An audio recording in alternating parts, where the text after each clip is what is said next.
Hello, hello. What is up? What is good? It is the last Sunday of the month, which means once again it is time to talk about September 2025 in Weekly Shonen Jump. It's a very exciting month for me with the 50th annual Toronto International Film Festival taking up what felt like every waking moment of my life for the 2 weeks that it ran. And I don't know, just busy month in general. It feels like it just flew by. It's been a busy, exciting month for the magazine as well, with 2 new series starting and 1 series ending. We've got a lot of ground to cover as always, so let's just jump right in and talk about the first new series, Jujutsu Kaisen Modulo. This is a limited run sequel to JJK, one of the most popular series Jump has had in the last decade. Basically, I think trying to build some momentum for the magazine and for manga sales based on the fact that the anime is still popping off. The first anime movie, I think, is coming next. Or is it just a season? I'm getting all confused. Chainsaw Man's gonna have a movie. I don't remember if JJK is gonna have a movie. At any rate, more anime coming soon. The anime is as hot as anything can be right now. People are super, super into this series. I think Jump just wants to give more avenues for people to get more into it. This is a planned limited run release, which is something Jump does occasionally, typically with series that are like continuations or spin-offs or whatever. It's only going to run for 6 months, I believe. I think it's either 6 months or 6 issues. If it's 6 issues, then it's already almost over. But I think it's 6 months. The artist is not Gege Sensei this time. Instead, it is Iwasaki Sensei, who did Cypher Academy not too long ago. Really, really cool artist. Definitely kind of aping the mode of Gege. I think it was more of concern of Gege Sensei's capacity of drawing a weekly series than really wanting to change the art style or anything. And I gotta say, I'm really enjoying this so far. It's weird as hell in terms of its premise and setup, but then the actual action and substance of the chapters goes back to like the very classic foundational premise of the original Jujutsu Kaisen. Like it feels like early chapters from that series again, where it's more episodic, it's more about like mystery, it's unraveling curse users, battles aren't the total focal point, and there's just a general sense of like mystery that we don't really know the premise of this world yet. We don't really understand the full depth of the sorcery society and all the powers and all the curse users and stuff. They've managed to kind of recreate the feeling by interjecting something really, really weird. Aliens. It's aliens. It's also the far future. We leap ahead decades and decades, where the main characters of the main series are now 2 generations removed from our new cast, who are kids. So it's set in like 2080 or something crazy. So already that creates kind of a gap of unknownness where a lot of the stuff that happened in the first series has now become kind of like legend to these kids. And we don't really know everything that's happened in between. We don't really know the status of all of our beloved characters and all the institutions and all the families and stuff like that. That's something that we kind of need to puzzle through, while at the same time making it not so relevant so that if you hadn't read JJK, you may still be able to enjoy this. And then, as if that wasn't, already kind of like mysterious and intriguing enough, aliens. Aliens. Aliens, aliens, aliens. I just love it. I don't know. I think it's been a little divisive because it's like fucking crazy to throw in aliens. But Toriyama did it. If the one of the grandfathers of this era of Battle Shonen got away with introducing aliens, why can't JJK? So basically the premise is, that aliens have come to Earth because they want to learn about Jujutsu, they want to understand cursed energy. They are prepared to invade Earth and conquer it by force if necessary. They're like super, super strong. At least some of them are. But first they're sending out this like peaceful envoy, and they want to see if like co-inhabitation is possible, and they want to understand what exactly the risk of cursed energy and stuff is. And they as well have some ability of sorcery that we, again, it's kind of mysterious to us. It's like we're learning everything fresh. We don't truly understand exactly how their power relates to the human power, which one is stronger, any of that stuff. So the kind of overlap point is that these two kids, grandkids of some of the main characters of JJK, are teaming up with this teenage alien envoy who's meant to kind of just live among the humans and try to research cursed energy. And then with that whole crazy premise set up, it's been really episodic, really fun, really madcap adventures with just the right amount of little twists, just the right amount of like character bonding and sentimentality, just the right amount of like battling and fight scenes. I don't know, it's really hitting the spot for me. And never in a million years would I have guessed that this is where a JJK sequel would go. Especially since the original JJK ended with such kind of like an open-ended, well, their adventures will continue. It was like an adventures will continue type ending. You know, a lot of stuff got wrapped up, but then various things could potentially be explored more. And instead they just were like, no, none of that. All those guys are probably dead. Forget about them. It's aliens time. But yeah, I don't know. I think it's really interesting too that despite all of this like craziness, it is so kind of down to earth and just like the story beats and the scale of the action, the scale of each of these little adventures. I really like that kind of contrast. I really like how intimate it feels in a sense. There's not that many characters introduced yet. Conceptually, it's very simple. And the adventures they're having are very fun.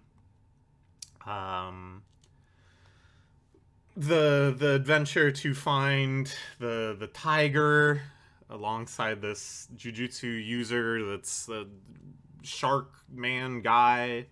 Then we get into another quest with the latest chapter that actually reminded me a lot of Weapons, I think. Just in kind of its iconography, the scene where they're running down to stop this mysterious child reminded me a lot of a scene in Weapons. I think it's aiming for that same kind of like weird tension where you don't know if a kid is evil or if he's the victim, you know? Some good little spooky moments, some good twists, and they start to kind of unravel that there may be a greater conspiracy afoot where the aliens are almost testing them, that some of these situations are being orchestrated to better understand how the humans will react and what kind of species the human beings are. Of course, you know, the joke is that the aliens are basically exactly the same as the humans. They have the same mannerisms. They have the same quirks. They have the same, like, spectrum of personalities, which at once is, like, kind of fun and, again, kind of just has this nice, literally coming down to earth feeling. But at the same time, I don't know, it's just, like, I wish it was a little weirder. I wish there was just more kind of surrealism almost from these characters. You know, like, to have an entire alien species of intelligent humanoids and then they act this much like humans, you're kind of like, well, what's the point? But I think they're kind of building up to something, and all of this is just kind of colored by the idea that, like, this plot could switch gears into full alien invasion, humans versus alien war. We don't know. It has that kind of, like, looming, kind of ominous feeling to it. But yeah, nice little twist in that latest chapter too. Very excited to see how that plays out. But so far, for me at least, this is kind of knocking it out of the park. This is something I never really wanted. I think this is kind of the beauty of manga in a lot of ways, is you can make a gigantic global hit like Jujutsu Kaisen, and then the manga ends, and eventually the anime ends, and then you're like, alright, sweet. On to the next one. And it's not like we gotta freaking dredge out the characters and dredge out the property and make spin-off and sequel and spin-off and sequel. Like, they've done it in the past, you know, like Dragon Ball got resurrected 80 million times like that, and Naruto is kind of going through a similar thing, but for the most part, even like big hits just sort of end and they take their bow and they head off stage, and then that leaves room for something new. To me, that's something that's really, really great about manga that you really don't see in the West, where pretty much all of our biggest successes are properties that have just been hit with the resuscitator 80 times over the last 80 years. So yeah, I wasn't interested at all in a JJK sequel. I would have protested this had I known it was gonna happen. But then it just kind of landed in my lap, and I was like, all right, well, I mean, we're gonna read it. The whole idea is that we read all of Jump. And I found myself liking it a lot more than I expected to. I thought it would be way more fan servicey, way more pandering. But here it seems like they're not really interested in like resurrecting JJK as a series, as a franchise. It's more just that they had this fun little story they wanted to tell about aliens, and they knew the time was right, that there was still tons of fervor and interest around the series because of the anime and stuff. So it's kind of like a why not sort of thing, rather than a desperate clinging on, just the sort of, well, this would be fun. What about aliens? Aliens versus sorcerers, why not? So yeah, good stuff. We're gonna give it an A+ for its debut month. I think they're really cooking. Very excited to see more. Very excited to see where this goes. I have no freaking clue. I do like as well that they have committed to just a limited run. Again, that just really feels like it is more about they just had this story that they thought would be fun to tell, and they had the opportunity to do it, rather than like, oh god, none of the new series are landing. We need to frantically rebuild a pillar of Jump. We need JJK back. This is the new JJK. No, I don't get that sort of desperation from them at all. I think they're just going to run for 6 months and have fun, and then, again, take their bow, exit the stage. All right. Next, let's talk about the other new series, Someone Hertz. This is a very strange and unique addition to Jump. It is a genre that I don't think has ever been tackled in Jump before, a sort of semi-recent emerging genre that I like to call the one-on-one rom-com or 1v1 rom-com. So Jump, in a lot of ways, I think, helped design the modern shonen rom-com more than, I think, any other magazine, which sometimes has, like, harem elements and overlaps a lot with, like, harem visual novels and eroge and stuff, where it's, like, one dude with a bevy of beautiful babes that are all in love with him, and he just stumbles in from one fan servicey situation to another. Jump kind of like took that origin point and developed it into something that was A, plausible to run in a shonen magazine, and B, a little more of a middle ground between an actual like romance series and like the harem rom-com series where it's like not really serious at all. And this is where a lot of our kind of like modern rom-com cliches come from, like the endless interrupted confessions, the status where there's usually like two plausible girls and then like two more not so plausible girls vying for his affection. Some fan service, but not totally built on fan service. It's a spectrum, you know, like To Love Ru on one extreme end, and then something like We Can't Steady, Bokuben. It had fan service on occasion, but not a ton. And a focus on just kind of like cute situations and growing feelings of intimacy and stuff. Always kind of battling an urge to do something like very stupid and very contrived with, you know, being so true to the character's emotional maturity that it's boring. This is like describing 99% of rom-coms that have run in Jump. This is how Hima-ten operates. This is how they wanted Sid Craft to operate. You know, it kind of got nipped in the bud. This is sort of how Blue Box operates. Of course, Blue Box has really kind of transcended almost the rom-com genre entirely at this point. This is how Ayakashi Triangle operated. This is the formula, you know? At the same time, another type of rom-com was emerging in other manga magazines and gaining popularity. And to my knowledge, the first one that really went for this formula was the Teasing Master Takagi-san. And here, it's like you really strip down a lot of the contrivances and the complications of the jump style rom-com, and you just have one girl, one boy, one-on-one rom-com. And usually it's like very episodic, that they have some occasion to keep meeting either, you know, their desk neighbors, like in Takagi-san, or a lot of them. They go to school together, they go home together, they're in the same club, they're neighbors. Some sort of contrivance to just kind of like repeatedly have those characters interact. And then, yeah, very episodic with no real sense of like linear progress, much less of a sense of will they or won't they. You're not really like waiting for the big dramatic confession so much as it just sort of, you know, it's just gonna happen probably around when the series ends. There's no like love triangle. Sometimes there's like a side character that has a crush on the main character, on the guy, but usually that's just kind of to add additional pathos and stuff to the series, and it's not really like a major point of conflict or anything like that.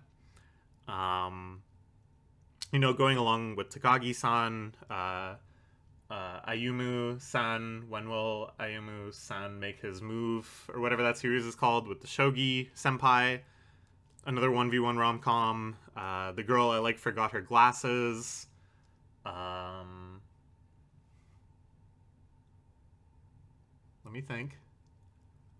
Saiki-san's dignified sleeping posture. The hyper go home club one, walking home from school with you. What else? What else we got? Drawing a blank. Gotta like massage them out. Oh, the one about the really quiet girl, only I can hear her. Anyways, there's a bunch, and they're all quite popular. And I think this formula like really works for people that they would prefer this very like slice of life, very cute, very soft sort of series over one that really tries to put you on the roller coaster of drama and suspense and stuff. Just this kind of long, slow depiction of friendship that blooms into something more, without any like peril, without any sense that it could go wrong. No fan service pretty much in any of these. There's others. I don't know. I've read a lot of these. I've become a big fan of the 1v1 rom-com for sure.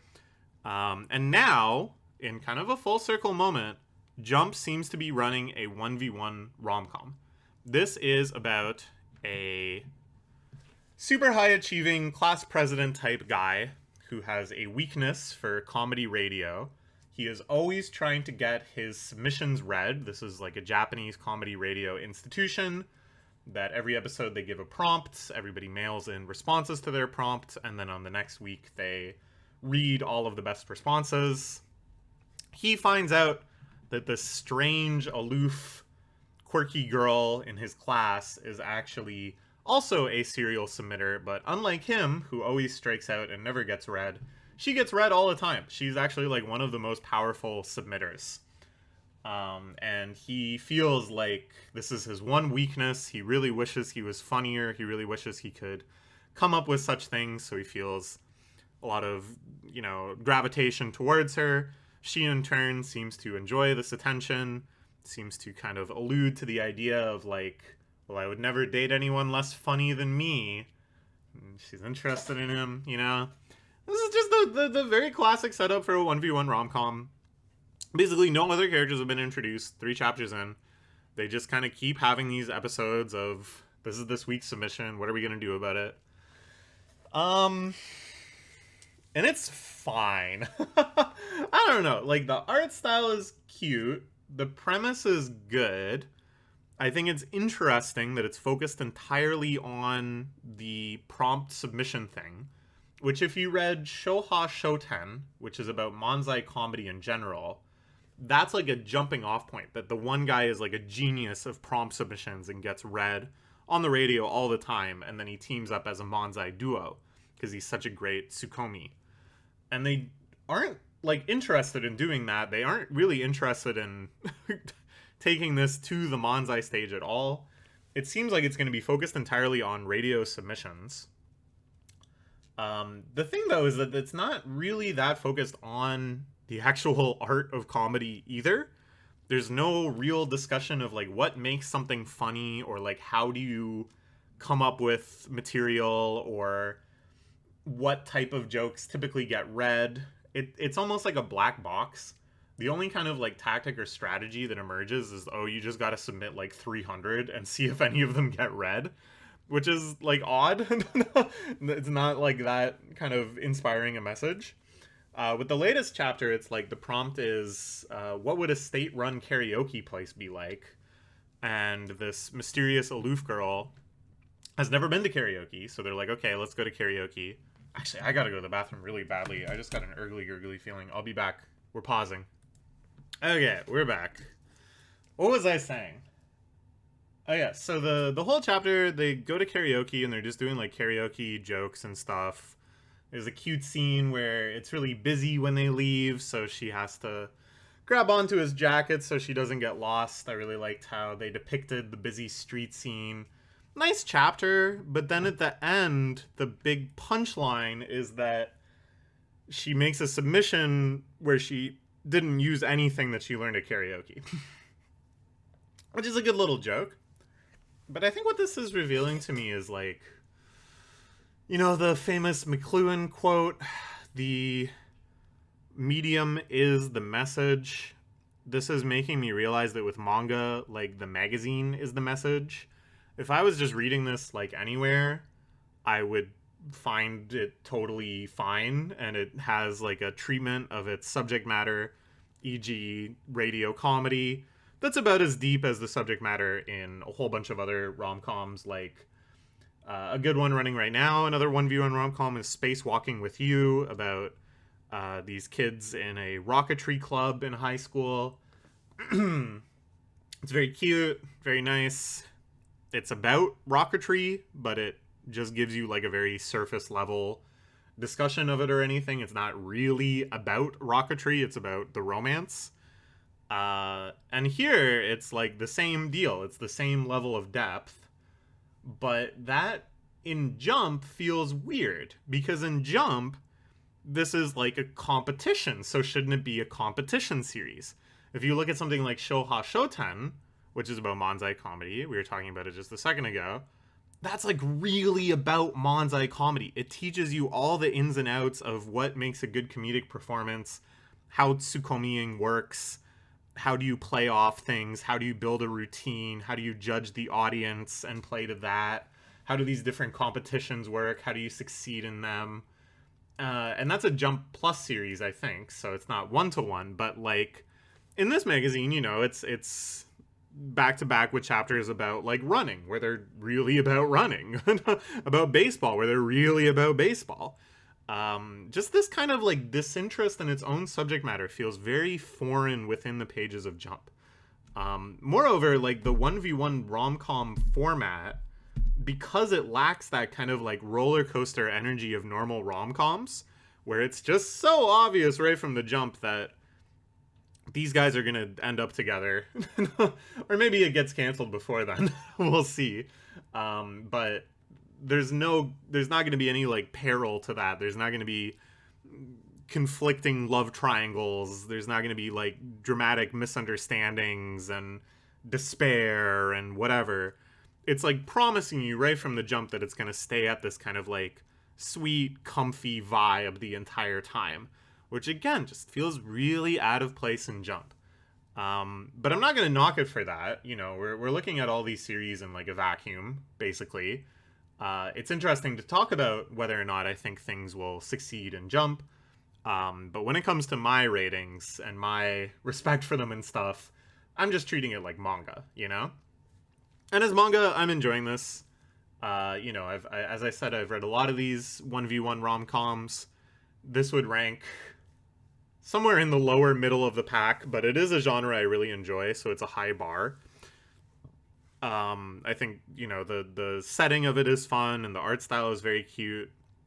It has some really strong paneling and stuff at times. So I think there's like potential, but I don't know if there's potential in Jump. I think this is just going to be too foreign to the readers of Jump.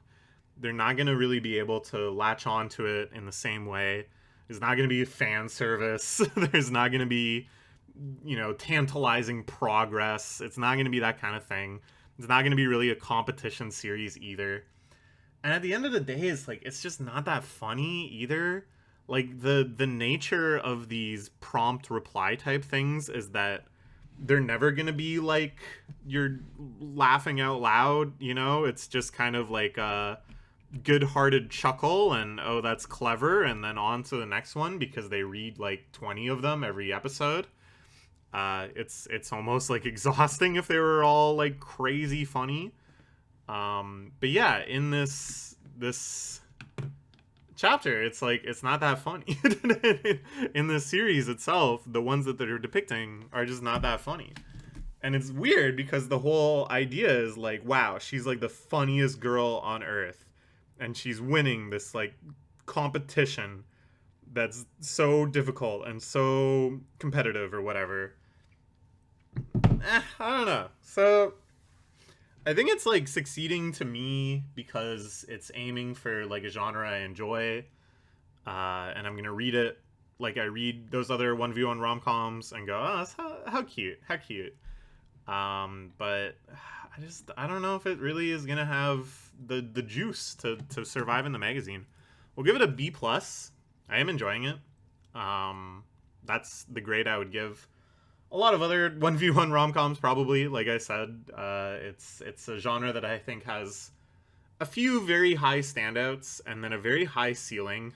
A very high floor, that is. That if you can just kind of like work, I'll enjoy it. As long as you can make like the characters likable and the setting cute and fun, I'll enjoy it. This isn't like a stellar example, but I think it is very solid. They did do one thing in the second chapter that I thought was like really bold. I hadn't seen any other series do this before. There's like a couple kind of like fourth wall breaking jokes. A running joke is that she makes very weird, aloof statements and then he like Tsukomis them. They should be a Manzai duo. I don't know why the series isn't about that, but whatever. One of the strange fourth wall breaking things she says is she talks about how they're both going to try to compete to get into like the Grand Prix of the most read people on the radio. There's going to be like a tournament or whatever. That's kind of where the series is building. And then she explicitly says, this is what the series is building to. So don't try to axe us yet.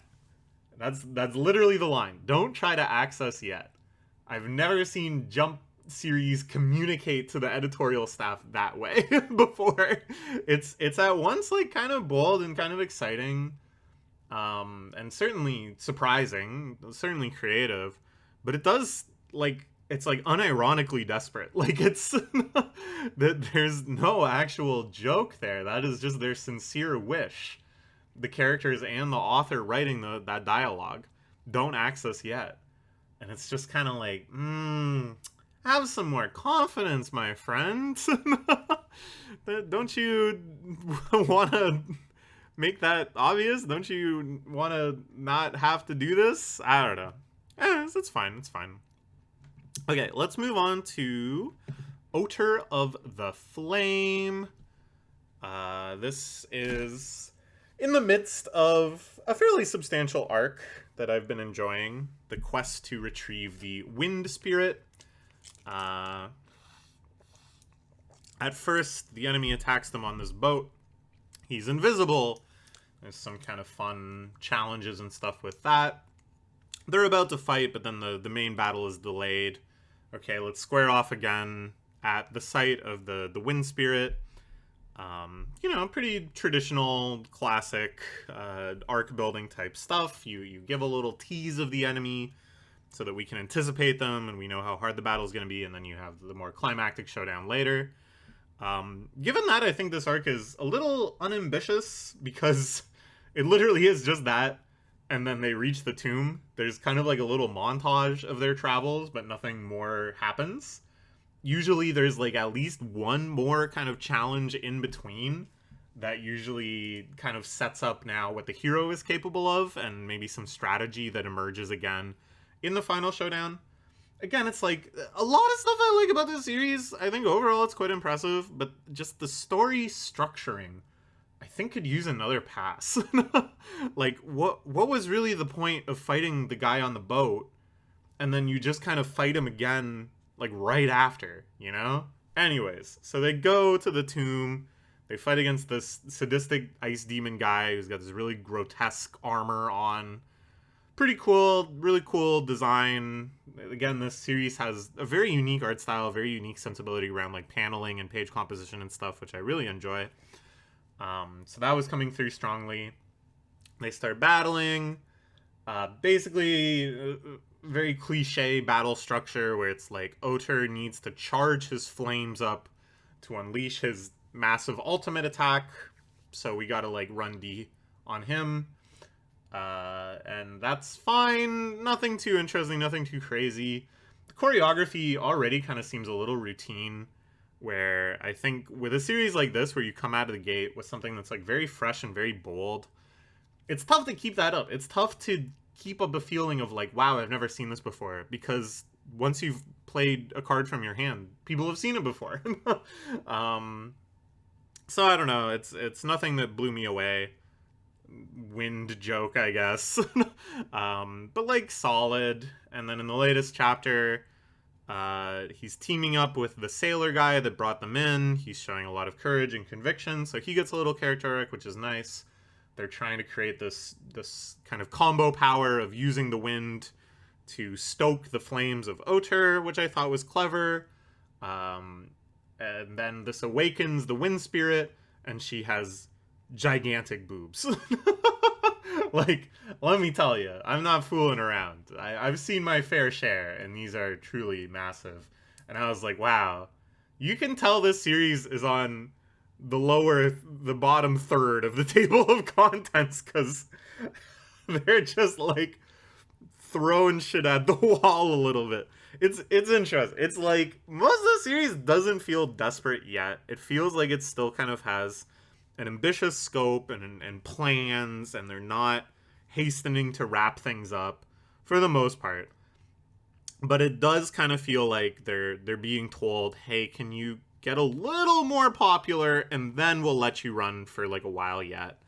There's still kind of like one final hump to clear, I think, before they can just kind of truly embrace the length of the series and start acting like they're going to run for a while. And I feel like this is the most obvious play of desperation. Just a little fan service. You just get, there was no fan service in Nue this week. No, there was a little bit. There's a little bit. What am I saying? There's a little bit. No fan service in Hima-ten this week. You lucked out. You found the open lane. You can run to the end zone now on the bank of the boobs vote.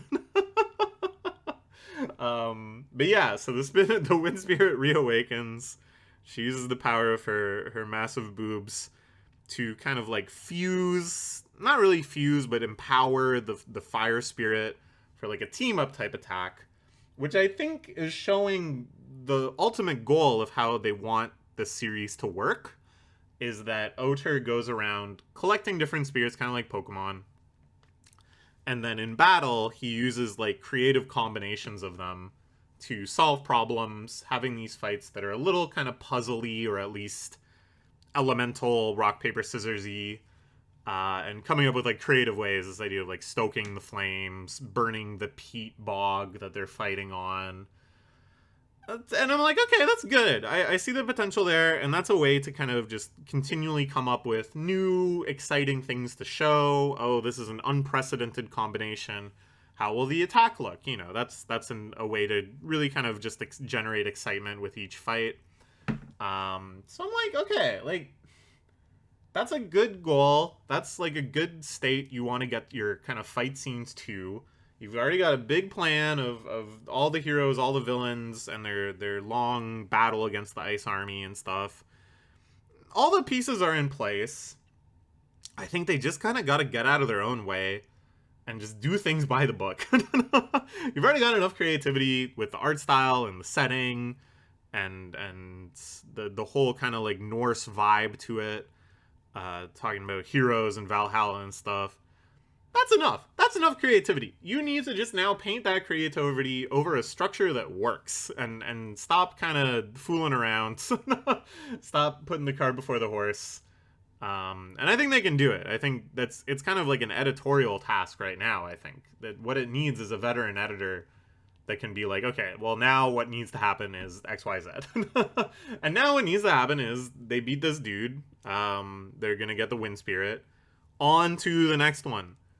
Don't try to overcomplicate it. And don't skip a whole bunch of stuff. And don't have a training sequence. And don't jump to some other thing. I don't know.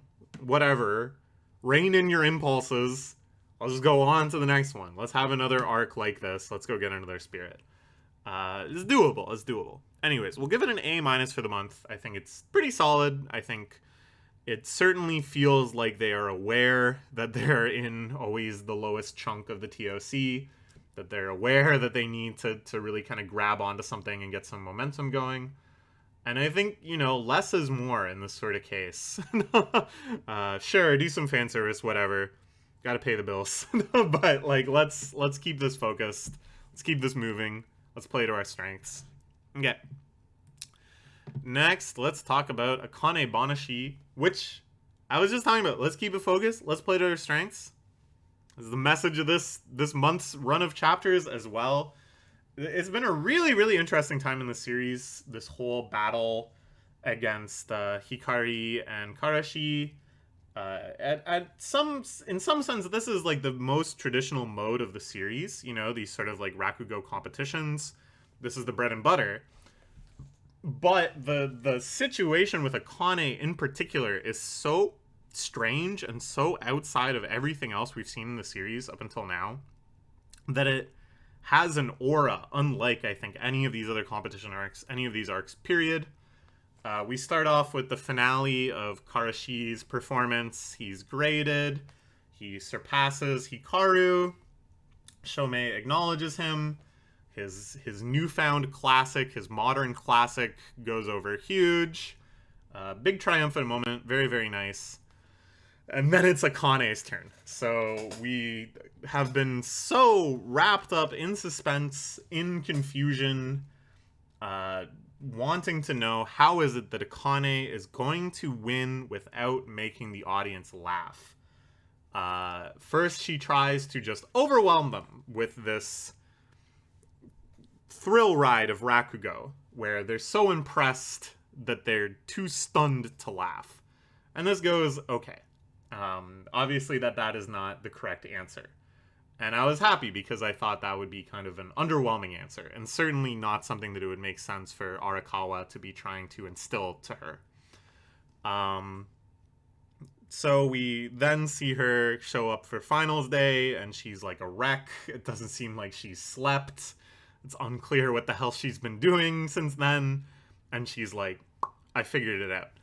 And then I was like, man, I have no idea what this is going to be. I literally had no idea. Everything I could think of, like, is she going to do Nipponbashi, a tearjerker story, like her father did, like the Shiguma style kind of builds to?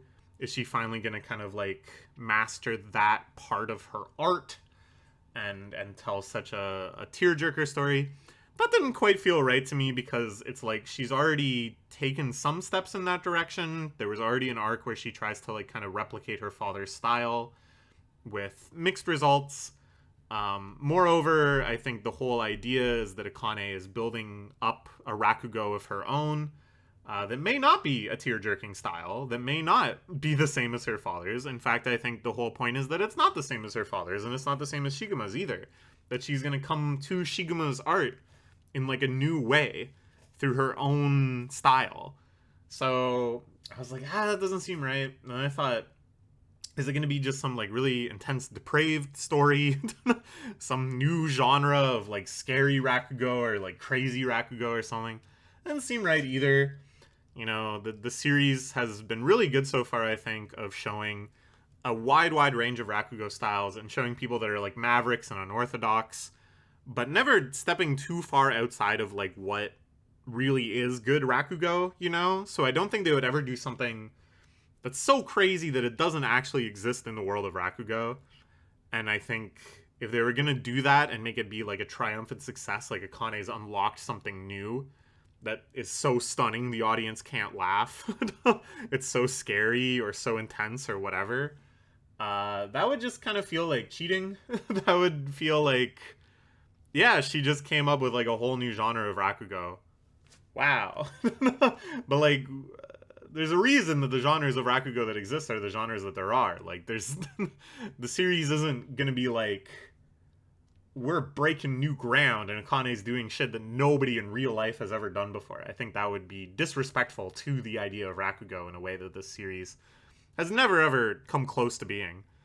So, and I was like, maybe it'll just be a huge flop and she just loses this round. I do kind of think that we're setting up Akane to lose, that Karashi will win this one, so that it's like, you know, I think we talked about this last month, that Hikaru won when they were Zenza, and then Karashi wins when they're Futsume, and then there's going to be a final third showdown when they're all Shinuichi, where Akane wins. So I was like, okay, well then maybe she just can't figure it out, and she hits a wall, and this is a big loss for her. And I was like, that's also really disappointing, because I do think she'll lose to Karashi no matter what. But it should at least be like close, and she should at least do a good job. Because otherwise, it's not really a big victory for Karashi, right? Like, he'd be just disappointed. Like, he was already saying, I'm disappointed that Akane didn't really do a good job in the prelims. If she doesn't improve in the finals, like, what's the point? So I was like, I don't know what the hell this is gonna be, man. It felt like all of the doors were closed. So then we get the answer. First, there's this amazing chapter where Akane, it's revealed why she's so freaking stressed and confused and stuff. It's because Master Shiguma has survived his medical incident, but he has lost the ability to speak. It's unclear if he'll ever regain that. He has to step away from Rakugo.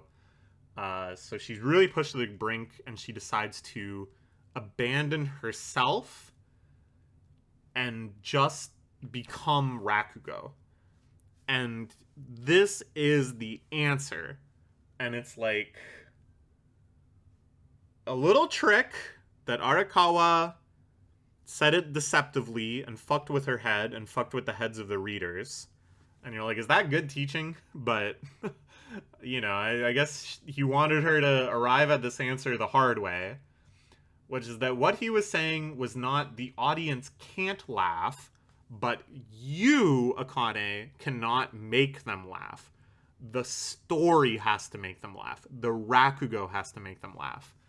And this is profoundly different from all of the Rakugo Akane has done up until now, where she always injects her own flavor, her own jokes.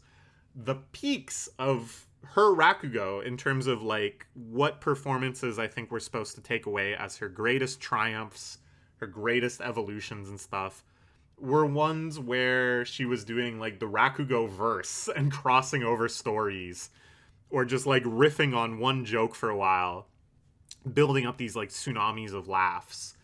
Ones where she would throw in like inside jokes, you know, curveballs and stuff to play off people's expectations of Rakugo.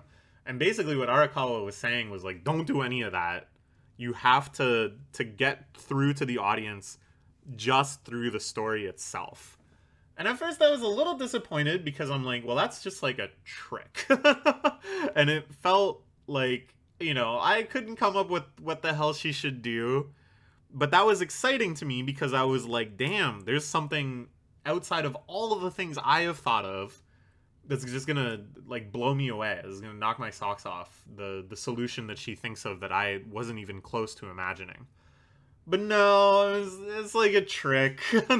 She just has to, she makes them laugh after all. But it's the story that's making them laugh. The audience does laugh, but the story makes them laugh.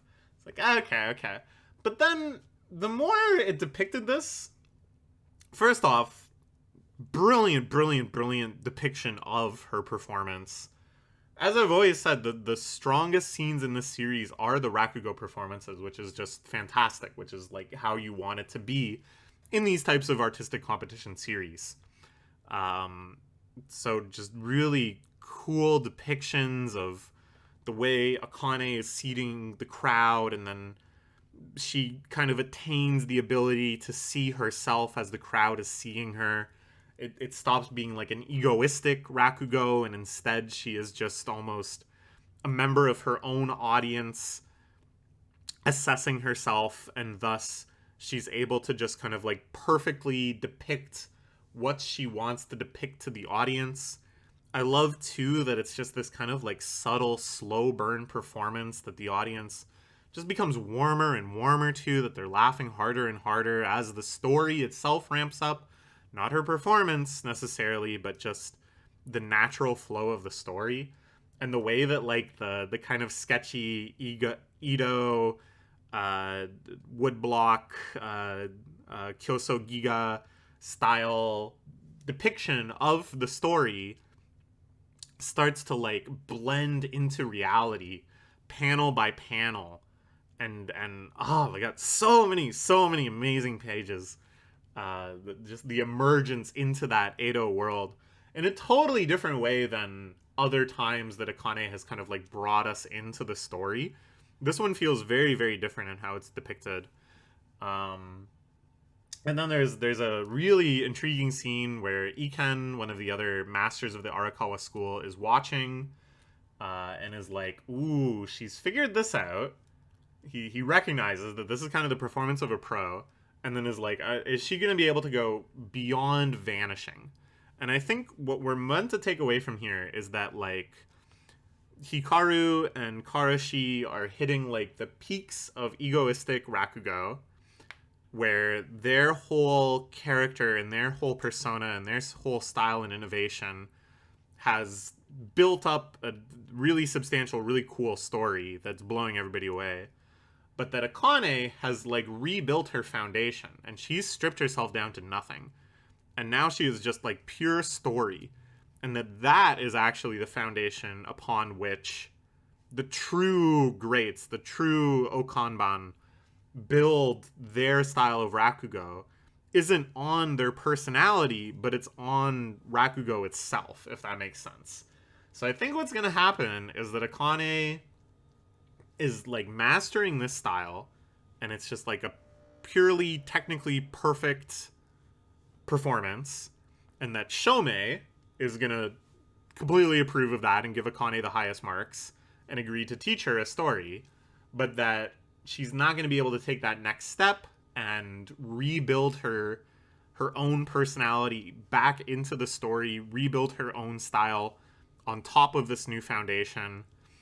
And in so doing, she's going to lose to Hikaru and Karashi, who have that sense of personality that win over the audience more memorably.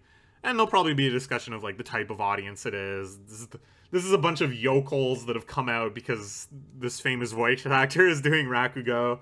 If it was Rakugo diehards, you'd probably win them over better. All sorts of stuff like that can be discussed too. I think all that stuff is very interesting. But I think that's where we're going. But I really like this. I like that it's not a purely like additive revelation. Something that's really hard to do in competition manga is that your character has to keep having like strategic breakthroughs and insights and gain new abilities and stuff. And it becomes this kind of like arms race. I think Blue Lock is probably the ultimate example of this. Where like 5 times now he goes, oh my god, dude, first it's like I can anticipate what other people are doing, then it's like I can anticipate what they're anticipating me doing and subvert that. Oh, but now I can anticipate the fact that they also can anticipate what I'm anticipating of them, and now I have hunter vision that goes beyond metavision.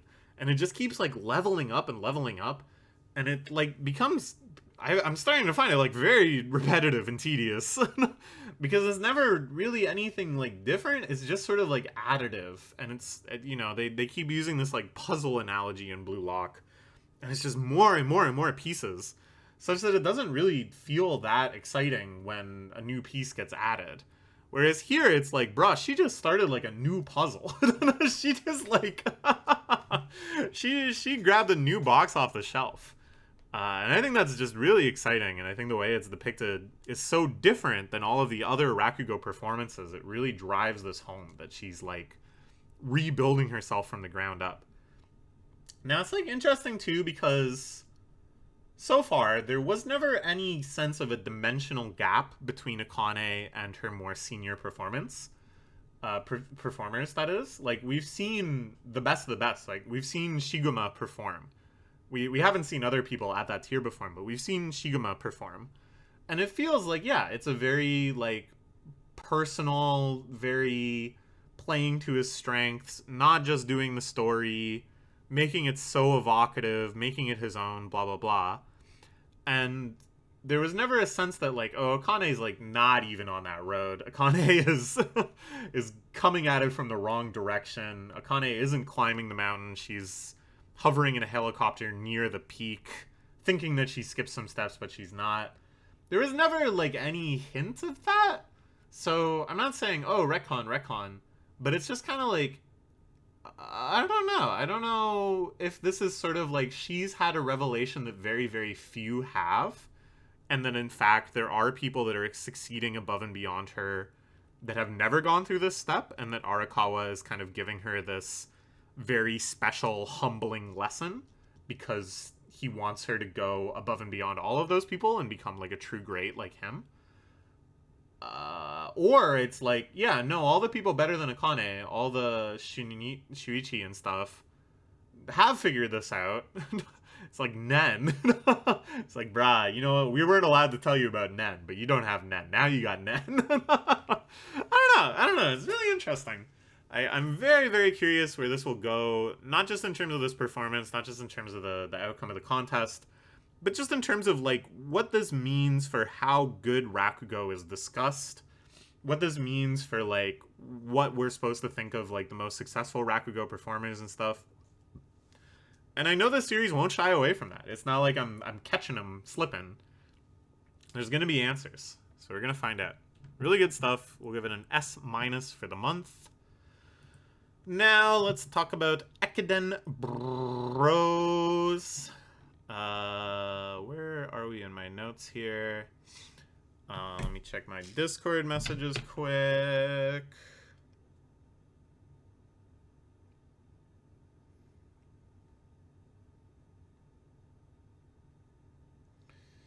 You know what? Actually, we're going to take a break. We'll do this in 2 parts. I think I might have like a little stomach thingy, but I also haven't eaten much today, so I'm going to take a break and eat, and then see if I feel better. And either pick this up later today or tomorrow or something like that. But see ya in a while, crocodile. Alright, we're back. We are so back, in fact. I went out, ran some errands, and had myself a big bowl of Jira style ramen. Which is ramen with like a light clear broth, thick noodles, thick roast pork slices, a whole bunch of bean sprouts, a whole bunch of cabbage, and like a shit ton of garlic. It's a good thing there is no smell-o-vision in YouTube because my breath probably reeks of garlic. But a great, invigorating, hearty meal. Sort of thing you might eat before you run a marathon. We're not going to run a marathon, though. We are just going to talk a marathon about a marathon running series. Let's get back into it with Ekiden Bros. If you go back a few months and watch the video where I introduced this series for the first time, I basically am like, I don't know if running makes a good subject for sports shonen. Now, it's 13 chapters later.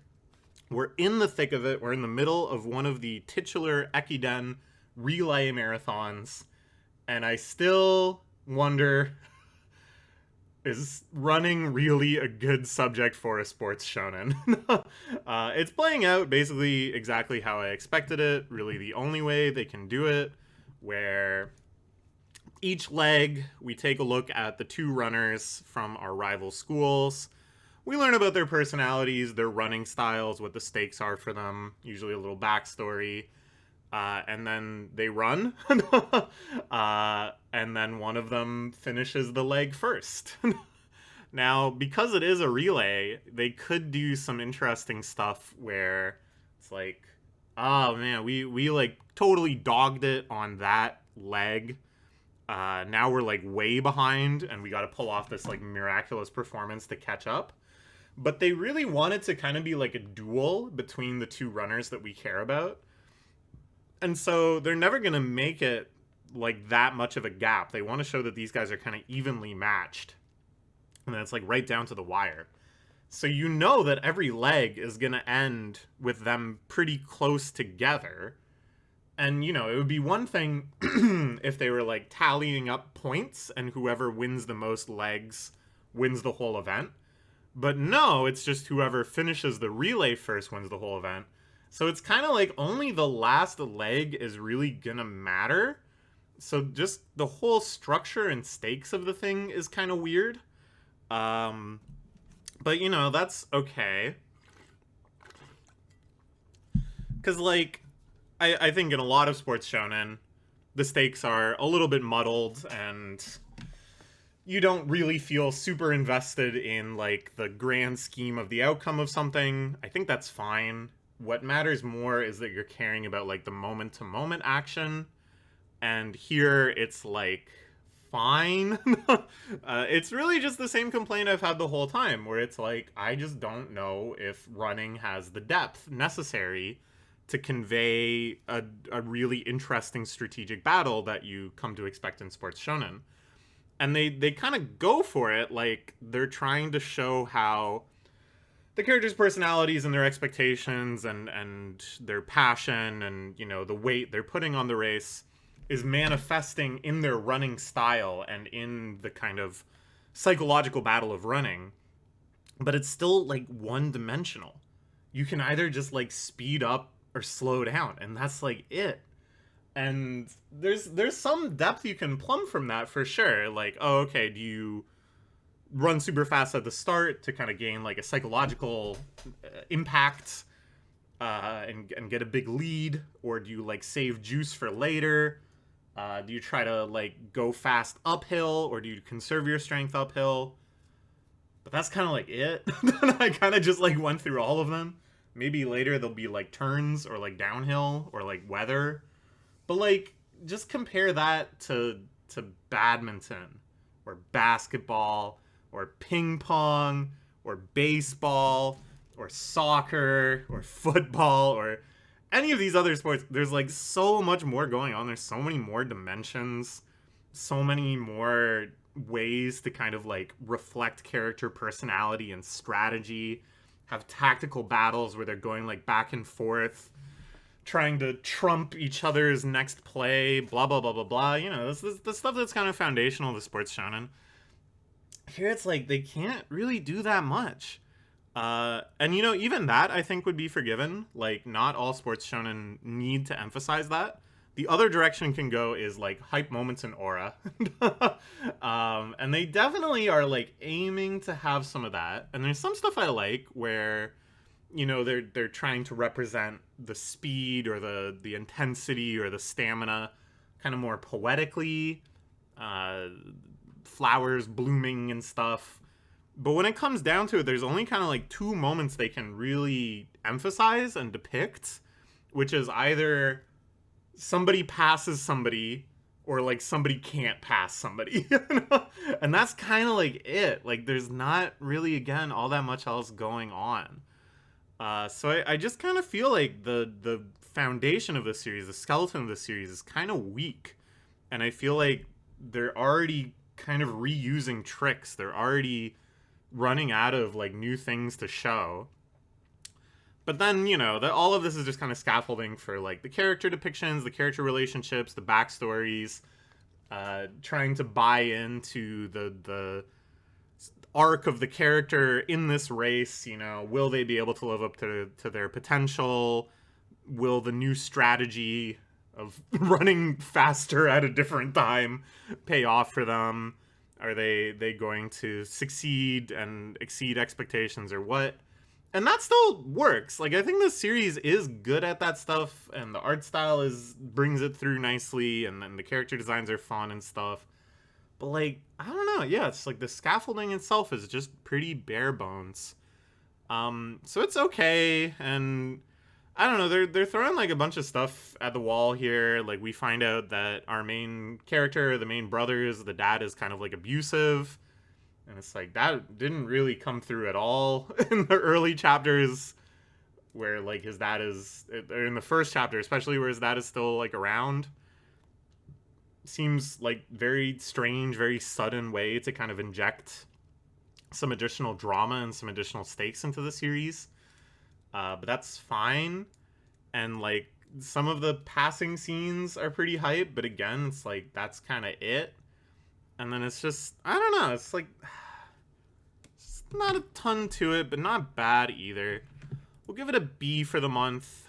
We'll see where it goes. I just can't really picture what more they can do. But at the same time, it's like,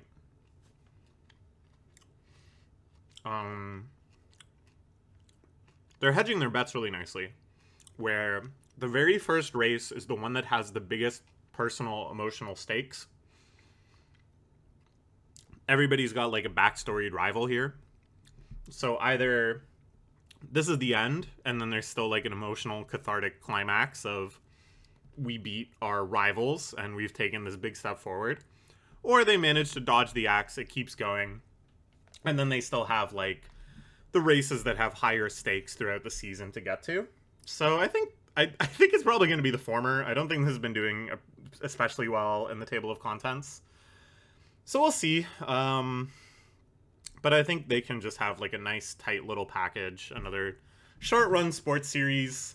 I don't know. I want it to succeed because I think running is cool, and I like learning about long distance running and stuff.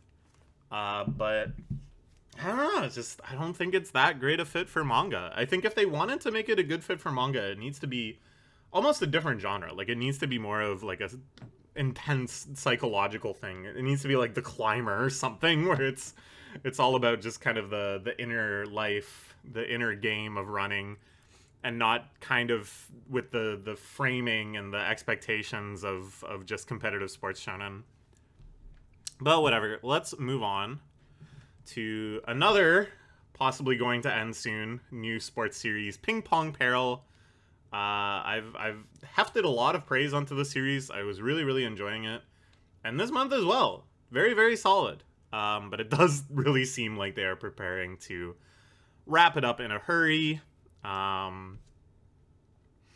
The battle against his club advisor, this like extremely roided up, anime obsessed, lonely science teacher, great enemy character, ratchets up to its big finale. Some good stuff. I think that was a pretty pinnacle example of what the series ought to be. Just like an ever escalating ping pong battle that still has a lot of elements of ping pong, but also incorporates all of these weird strategies that emerge from the unique rules of Ping Pong Peril, or the unique lack of rules, I suppose. I really liked this idea that he was putting down the anime figure so he wouldn't be able to hit that area with the ball. And you think that's the strategy, but no, that was actually his plan to guide his shots so that he shatters the entire table. They're playing ping pong on just the broken shards of the table. It's pretty cool. He wins again, our main character, and then they're visited by this like flying drone robot that tells him he ranked up in Ping Pong Peril, can start battling for higher amounts of money. There's this whole implication of, you know, the spectator side of Ping Pong Peril and where all this money is coming from and the conspiracies at play and stuff. Again, vaguely Fukumoto vibes, I think. Like, I wouldn't be surprised if this series gets to run for long enough that eventually it becomes a battle against some shady black corporation like Tei that is running all of these games for the amusement of their upper ranks and other wealthy patrons and stuff. Then they go out to Shibuya, fun little date arc with Mutsuki, who's like his rep, who's brought him into the world of Ping Pong Peril, a mysterious character as well. Then he has to battle against his former ping pong coach, who is many, many tiers up as an opponent. And correspondingly, the coach decides, okay, I will also put on the line like 1 billion yen, the amount of money you actually need to get out of debt. So if you win against me, you get that, and if you lose, you just lose the normal amount. Just to make it more enticing, just to push our main character to the limit, he offers this. And I was like, oh, okay, this is the big hedge betting moment for the axe. If they're told, hey, you're gonna get axed, you need to wrap it up. Guess what? The MC won. He paid off his debt. Happy ending. He's free of Ping Pong Peril. But, oh, it looks like you can run a little longer.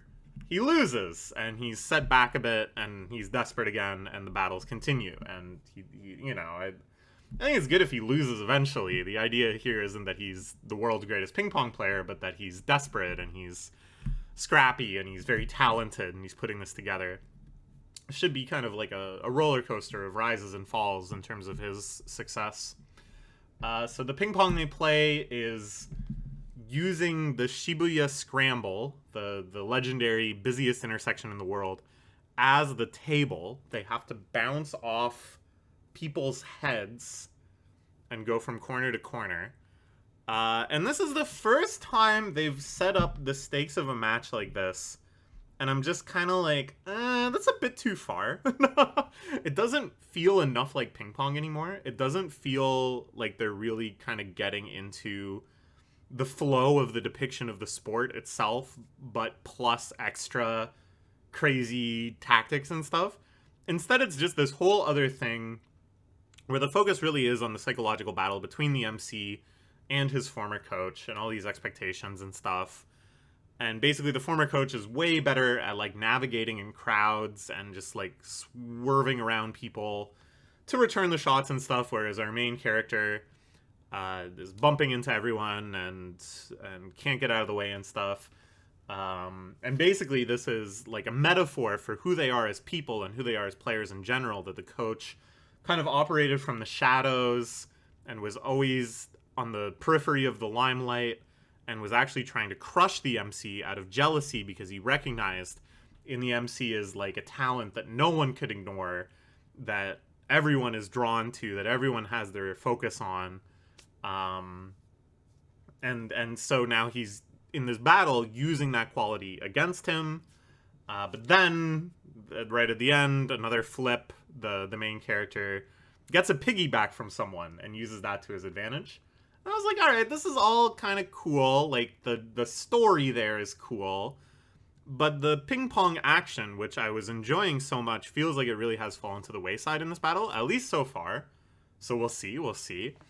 And I also just kind of felt like it sounds absurd in this series of all series to be like, this is a little unrealistic. But it's like in a weird, neither having your cake nor eating it sort of thing, where they have this like insane premise of playing off the people's heads, which is already like just comical and silly and fantastical, but then they want to be like, yeah, he's getting like buffeted around by the crowds and people are getting pissed off at him and he's being a nuisance, and you're like, yeah, we're dragging the premise down to earth, we're showing how crazy and tenable this actually is to do. But it's like, it's not actually realistic because people are still not noticing when a ping pong ball rockets off their head. And it's still like unrealistically feasible to just bounce ping pong balls off of people's heads successfully and stuff. So it's like, they're not having as much fun with it as they could because they're trying to make like the tension around this sort of like pseudo reality of the situation. But they're not really making it like grounded and realistic either. And when they're trying to kind of have this veneer of like, boy, wouldn't it be hard with everybody like jostling around. No, dude, it would be hard to just squarely aim it at people's heads as they walk. So I don't know. We'll see, we'll see. So far this battle hasn't really entrapped me the way the other ones are, but the stakes are high and the characters are interesting, so it's still good. We're gonna give it an A for the month. I think it's very, very solid. I sure hope it runs for longer. Like, it's so sad that it hasn't been able to get a bigger audience. I think it's so unique. The premise is so cool. It's such in its own lane in terms of sports series. Not just now, but just in Jump's history. It feels like there hasn't been much like this. So, I don't know. I hope we see more. You never know. Alright, next let's talk about Kagurabachi. Which had a strange month, I guess I would say. We are heading into what feels like the climax of this arc. The raid on the Kabunabi headquarters to try to get the enchanted blade. It doesn't feel like much more can be done in this arc. And what's really weird is that, like, after this, I don't really know what happens next in the series as a whole. Like, there are a lot of different directions it could go in, but I don't know. Like, the last few arcs have very smoothly kind of, like, picked up into the next thing in the middle of the previous arc. Like, a new threat emerges, and the stakes just kind of keep getting higher and higher. But this is, like, as far as it can go, right? Like, this is the Kamunabi headquarters. All of their strongest soldiers are out fighting. And the bad guys have raided with their strongest dudes as well. So, I don't know. It's a little odd. I don't think it's going to end, though. This is doing so well lately in sales and the TOC. And it's in the frickin' New Yorker. Or the New York Times. That's a weird one to get mixed up. I actually have no idea which one it was. But yeah, this month actually started off with a strange little bonus chapter. Sojo, one of the bad guys, going to the bathhouse. This is a follow-up on another bonus chapter where the same thing happens. Here it's kind of like just an inverted joke, where he's there with Cloud Gorger, the enchanted blade. He feels like he's on a date with it. He really wants to connect to it better. It's a little weird tonally, because, like, ultimately the punchline involves him, like, almost killing a child. And it's like, yeah, this is, like, a really evil dude, and in the main plot line, there's not really room to feel sympathetic for him or whatever. He's very much meant to be just, like, villain. So having this sort of, like, goofy human chapter with him is a little odd, but whatever, I can respect it. I think that's good thinking ahead to try to, like, kind of get some more character into your characters.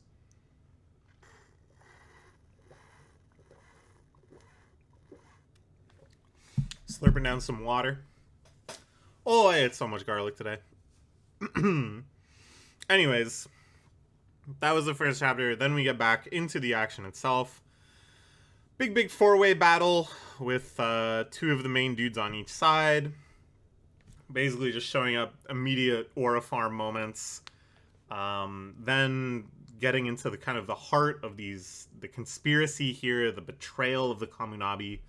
Talking about the big leader dudes who had actually sealed away the enchanted blade. Who actually has control over it, though? Is it truly sealed? And then right in the middle of this other big fight, it activates. So clearly something is not as planned. Something is not as it seemed to the rest of the Kamunabi. And as speculated, it turns out that one of the big head guys of the Kamunabi is indeed a betrayer. Not totally aligned with the invading bad guys, but basically using this as an opportunity to enact his own plan, which is that they need to use the enchanted blades to establish a more sturdy order of society. That this idea of just kind of like letting them fade out of existence and living in peace and harmony is not going to fly. That's naive. He basically, this part didn't really make a ton of sense to me. He basically reveals his plan in front of other extremely strong Kamunabi guys. And it's like, His plan, like, kind of makes sense. Basically saying, like, there's a ton of forces in this country that aren't really under our control. And just because we have this, like, government-backed force doesn't mean that we're, like, the strongest. And we actually need to make ourselves stronger by using the Enchanted Blades. Or else we're really just at the mercy and the whims of all these other power factions. Which I thought was pretty cool and good, like, world building. And again, setting up, like, future arcs and stuff. And I guess he just kind of expected the other guys to be like, yeah, fair point. Or maybe he expected to be able to just start wielding the Shunoichi and then their objections mean nothing. It's unclear what he thought was gonna happen, but it doesn't seem like he planned on just getting, like, fucking decked in the face by Azumi. Azumi, apparently the Kaminabi's, like, strongest soldier, who seems to have just gone down to the Enchanted Blade to kind of, like, confirm that it's there and that they're going to be able to put it in the auction house and seal it away in that other dimension. And then goes back to resolve the fighting that's happening, you know, throughout the rest of Headquarters. Kind of a hard chapter to follow, in part because the mangaka didn't seem to have time to finish, like, inking it and stuff, so there's a lot of, like, very sketchy rough draft panels, which is too bad because it's kind of like, could have just taken a break, man. I don't know. It seems like some mangaka are totally down to just take a break and announce last minute, hey, the chapter's not coming out, which is, like, fine, and obviously Jump allows you to do that as long as it's not, like, a chronic problem. And then other Jump artists are like, no, you'll get, like, a sketchy version, it's fine, we'll fix it in the tankobons, it's better to just kind of keep up the pace of chapters. I'm not gonna say one is, like, strictly better or worse, but here it definitely seemed like, nah, you probably need a break. Why don't I just take 2 weeks on this one? It's a complicated chapter, there's a lot going on. Take 2 weeks. Not the end of the world. Anyways. I think that kind of added to it, but I'm, like, a little unclear what the betrayer dude's plan was. Revealing his scheme in front of Azami, who, by wide reputation, is, like, the strongest. I don't really know what Azami's deal is either. I can't remember if he's, like, shown up in a major way before. But I don't know. So I'm not really sure, like, where it goes from here. Because there's other bad dudes fighting throughout the Kaminabi headquarters, but it feels like Azami is going to, like, go take care of that. And a lot of the other fights seem to have just kind of, like, winded down in the background as their attention focused more on this big four-way battle at the peak. So, we'll see. I was, like, pretty happy with it. We'll give it an A for the month. I think it's, like, very solid stuff. I would say, like, the aura type moments kind of hit and miss for me. I like it when they do something, like, really kind of creative and cool, or when the characters act kind of weird. I think the sensibility of, like, a Tarantino fan comes through in a lot of the dialogue writing and stuff, where there's suddenly a break in the tension or whatever. I think that stuff's kind of neat. But the overall structure of the plot sometimes, like, throws me off, and it feels like it's got to be, like, earned. Like, Azami punching this guy out, I think, was meant to be kind of, like, a cool, shocking moment. It's like, damn, man, he really got him. But it just felt, like, so out of nowhere to me. And I was just kind of, like, confused as to why he didn't realize that would happen. So, yeah, I don't know. It's, like, a little hit or miss for me. But mostly when I just kind of get into, like, the nitty-gritty of the plot, and I'm like, does this make sense? Why?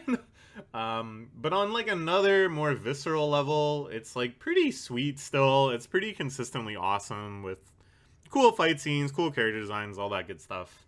So yeah, we'll give it an A. Aha! We carry on! We carry on! Shoutouts to all My Chemical Romance fans. The author of this definitely included. This series is actually continuing all the way up until this month. I kind of had my doubts You know, for so long we were so sure it was just gonna end. It felt like they were heading into just mega climax after mega climax, and that there was just nothing left to do. But now, not only have we gone through the wrap up of that arc, we are heading on our way to a substantial new arc that looks awesome. They expanded the scope of the series and the cast. They did some very traditional battle shonen stuff by introducing some of the upper echelon of good guys, the cross paladins, having a meeting to discuss Kiyoshi's eligibility to becoming a cross paladin. Real classic kind of modern battle shonen stuff. Very excited to see more of all of these characters. And then switching gears in a really smooth and enthralling way to a totally different emotional mode of Kiyoshi trying to recover, trying to get his powers back, hanging out at Hitsugi's house. Lots of like really good, warm comedy stuff. Lots of good sentimentality. Little slices of life. Very cute montages. Some backstories. Some really touching moments about the way that their parents' lives intertwined a bit. A reminder that this demon lord, perhaps on the tier of Ashura Roth, is the one that killed Kiyoshi's father and mother. It's like really Kino stuff, man. The ambition is starting to bloom outwards. I was so sure, like, oh, they've done everything the series can do. Everything else is going to kind of feel forced after this because they've already run through all these beats with all of the main characters, and it's like, what more can we have these guys do? But they're doing it in like a really elegant way, I think, in a way that just makes it like really exciting to see what else is out there. That doesn't make it feel like what we've seen so far is like irrelevant or obsoleted, but rather that what we've seen is just kind of a sliver of the world that they've built up and all the characters that they've built up and all of the opportunities and stuff. And then the new arc begins. They're going to journey to the demon realm. They're going to rescue one of the missing cross paladins. Guys from way back in the Exorcist test return. I love that, you know? I kind of thought those characters got sort of obsoleted and overwritten, but nah. They're just waiting in the wings. You know, the cast is bigger than you can imagine. Bigger than it seemed during that last major arc against the Black Parade. It's cooking, man. It's cooking. And then, well, my armpits are sweaty. I'm so excited about manga. Then they head into the demon realm itself. I love this idea of it just being in the basement of like a grocery store. This weird mundanity. The demon realm itself is like a perfect sweet spot between the familiar and the unfamiliar. Weird kind of spooky funhouse demon designs and mysterious things in the distance, but at the same time just sort of like a rundown shopping street. They're told over and over that you have to remain immoral, amoral, and indifferent and uninvolved in the demon realm, that you're going to stand out if you try to right some wrong or whatever, that all of the demons have no sense of right and wrong. But then, of course, Kiyoshi, right off the bat, tries to save a kid because his sense of justice is so strong. Really kind of feels like One Piece, you know? Kind of bringing them into this new setting with unfamiliar rules and unfamiliar opportunities. And then our protagonist boldly throwing that aside and standing up for what he believes, even if he doesn't truly understand what's going on. So yeah, we're in the demon realm. Adventures will commence. I don't know how long they're going to be in here. I don't know if this is more substantial arc, less substantial arc than just what had come before. I feel like it's maybe a little less substantial. It mostly seems to be about tracking down the cross paladin, who then will be able to vote Kiyoshi into the empty cross paladin slot. Kind of feels like that's the whole ultimate objective of this arc in terms of the narrative, and that this isn't necessarily another showdown against like a demon lord tier threat or something like that. Basically like a breather arc, which I think is just very good manga writing in general. Yeah, it's back, dude. We're so back. we're like maybe just getting warmed up. I'm really happy. I think that's one of the most beautiful things about manga is like seeing it fly what feels like too close to the sun. They're laying on the gas too heavily. This has to be it. There's no way it can keep flying after this. And then it like breaks out of the shell. There's a second wave of energy. It just keeps going on, keep going strong. It's so good. It's so good. Just on that meta level, I think, of cheering for it and hoping it pulls through. Just like the Exorcists fighting against the demons, man. And then boom, we're on the other side of it now. We're in this new arc. It seems like it could run for a long time. I think it's selling well. I think it's doing well on the table of contents. And then, like, you know, putting aside that meta level, though, I think it's just really good quality stuff. Like, I think this is just such a great setup for a big adventure arc. I love the little squad they've put together to do it. I love just the tone of all of these chapters. Just a great mix of, like, fun and friendliness with just the right amount of weight where it counts to make it impactful. More and more, it makes sense that Oda gave this his recommendation. I think he sensed right away that it had, you know, a spirit of battle shonen writing that is very rare and is felt obviously strongest in One Piece. We're going to give it an S- for the month. It has ascended up to the S tier. Congratulations, Ultimate Exorcist Kiyoshi. Never would have thought we'd make it here. Can't wait to see what's next. What's next for us, though, is me and Roboco. Actually, I'm going to take a quick break. Taking a lot of breaks, man. I don't know. I just don't have the sustained energy today to yap, but I think it's fine to take breaks. We'll just hello, we are back. It is tomorrow, but through the magic of editing, nothing has happened at all. Yeah, yesterday I felt too exhausted. I didn't have the energy to yap about manga anymore. And not gonna lie, that like disappoints me. It disappoints me to think like, is my superpower of just being able to yammer on for hours fading because I'm becoming old or something like that? Do I not truly love Roboco as much as I think I do, that I'm not eager with an overwhelming burst of energy to talk about it? Yeah, I don't know. It felt bad to kind of like have to call it quits, which I've needed to do more and more lately. At the same time, though, I think it's like I realized how easy it is to actually just like record in 2 sessions and then stitch them together and resolve. Doesn't take long at all. So I think it's more like I am unlocking the sane person's option, and this is what most people do when they make YouTube videos, is record in multiple sessions and take breaks and stuff, and not just go on endlessly for 2 hours. So yeah, I don't know. I'm like at peace with it. We're still gonna get there eventually. And yeah, let's talk about Roboco. Strange month of chapters. Very, very, like, classic modes of the series.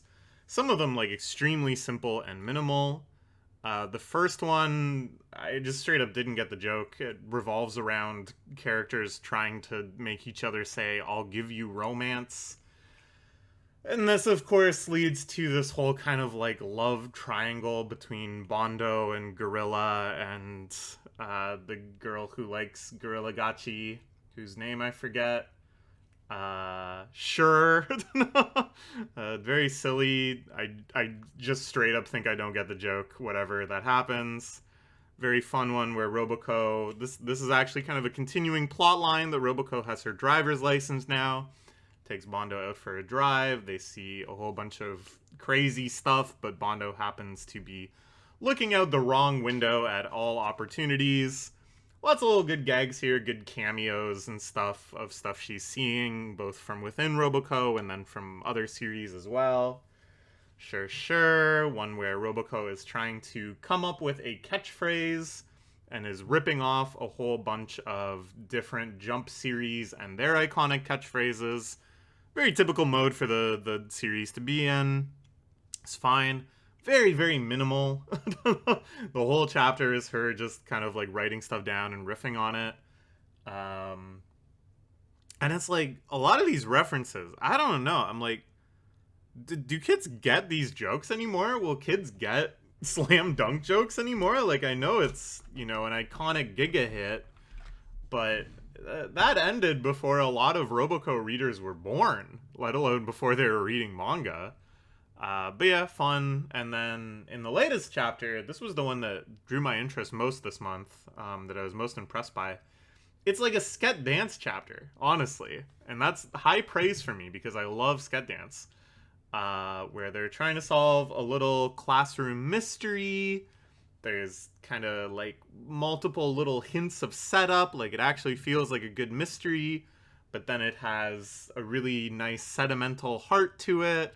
Something very cute, very innocent around charms and crushes and stuff like that.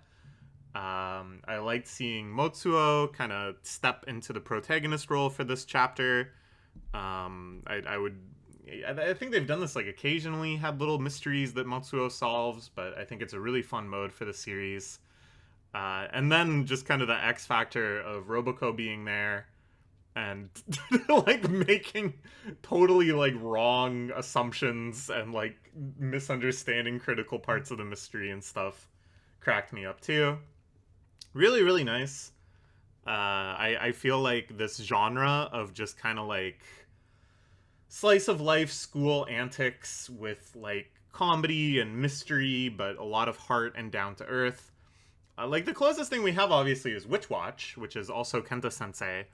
But Witch Watch I think is quite different, and Witch Watch is very rarely in that like Sket Dance mode. Like the predominant mode of Sket Dance is very occasional in Witch Watch, whereas like an occasional mode of Sket Dance is the predominant mode of Witch Watch. Was that a sensible sentence? I think that one might take a few run-throughs to parse, but you know what I'm trying to say, right? But I miss it. I think that's like a great thing to have in the magazine, so it's cool to see Roboco kind of stepping into that space as well.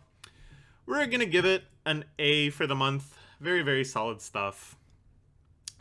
Alright, now let's talk about One Piece. And once again, as always, if you really want to hear me talk about One Piece and dive into every little detail and why I love it, speculate on things that are coming in the future, you know, make my bold predictions, and try to infer all the little clues and hints that are given to us in this very, very dense story, especially in flashbacks, which we're deep into now. Check out my live reaction videos to each and every chapter. There's tons of them. They're like 20 minutes each. Have fun. Here we'll just kind of give an overview of what's going on and why I love it so much. Basically, One Piece, which is far and away the most ambitious battle shonen ever written, in many ways the most ambitious manga ever written, I think, period, for its decades of runtime has been building up the legendary previous generation of pirates. We see them as old people, we hear tales of them, we hear oblique references to major incidents in the past. We sometimes dive into slices of them via flashback and stuff. And through all that time, Oda, the ultimate aura farmer, is just like growing this crop of characters we want to see, of powerful entities that we want to see in action, of infamous incidents that we want to see depicted.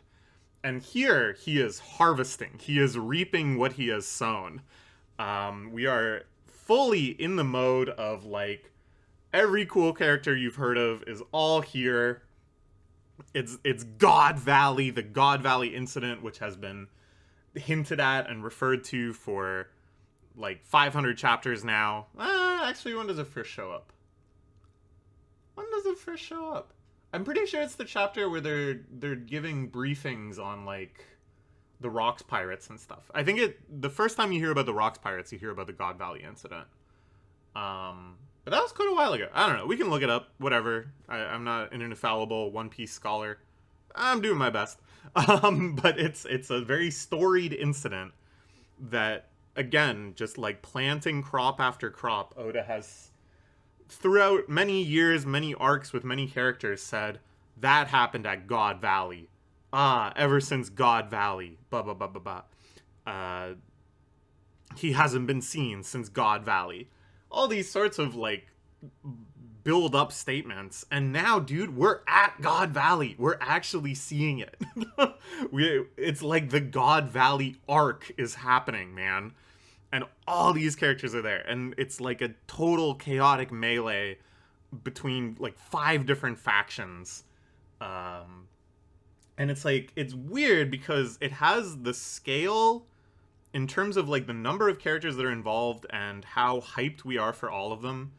It's, like, roughly the same scale as, like, the Whitebeard War, the Marineford arc, which many people have as their personal peak high watermark for One Piece. It's up there for me as well. I don't think there's many people for whom it isn't at least, like, top 5 arcs or something. It feels like we're kind of going into that mode, if not an even more extreme version of that mode. But this whole arc is taking place within a tangentially related flashback. This is meant to be the flashback of Loki, but then it's like, well, to explain Loki, we're actually going to give you the flashback of his father, Harold. And then this is in the middle of the Harold flashback, an incident that he has, like, really no involvement with whatsoever. He saw rocks on the way and then declined to prevent him from going. And yet it feels like we are heading into the God Valley arc. It feels like we may be here for a while. I don't know. I've been trying to kind of, like, estimate that. I don't want to get my hopes too far up because this is just sort of, like, insane fan service and insane wish fulfillment to see all of these crazy characters running around and fighting. And I don't want to be like, then we're going to see him fight him. Then we're going to see him fight him. You know, that kind of checklist mentality where you're always going to be left disappointed.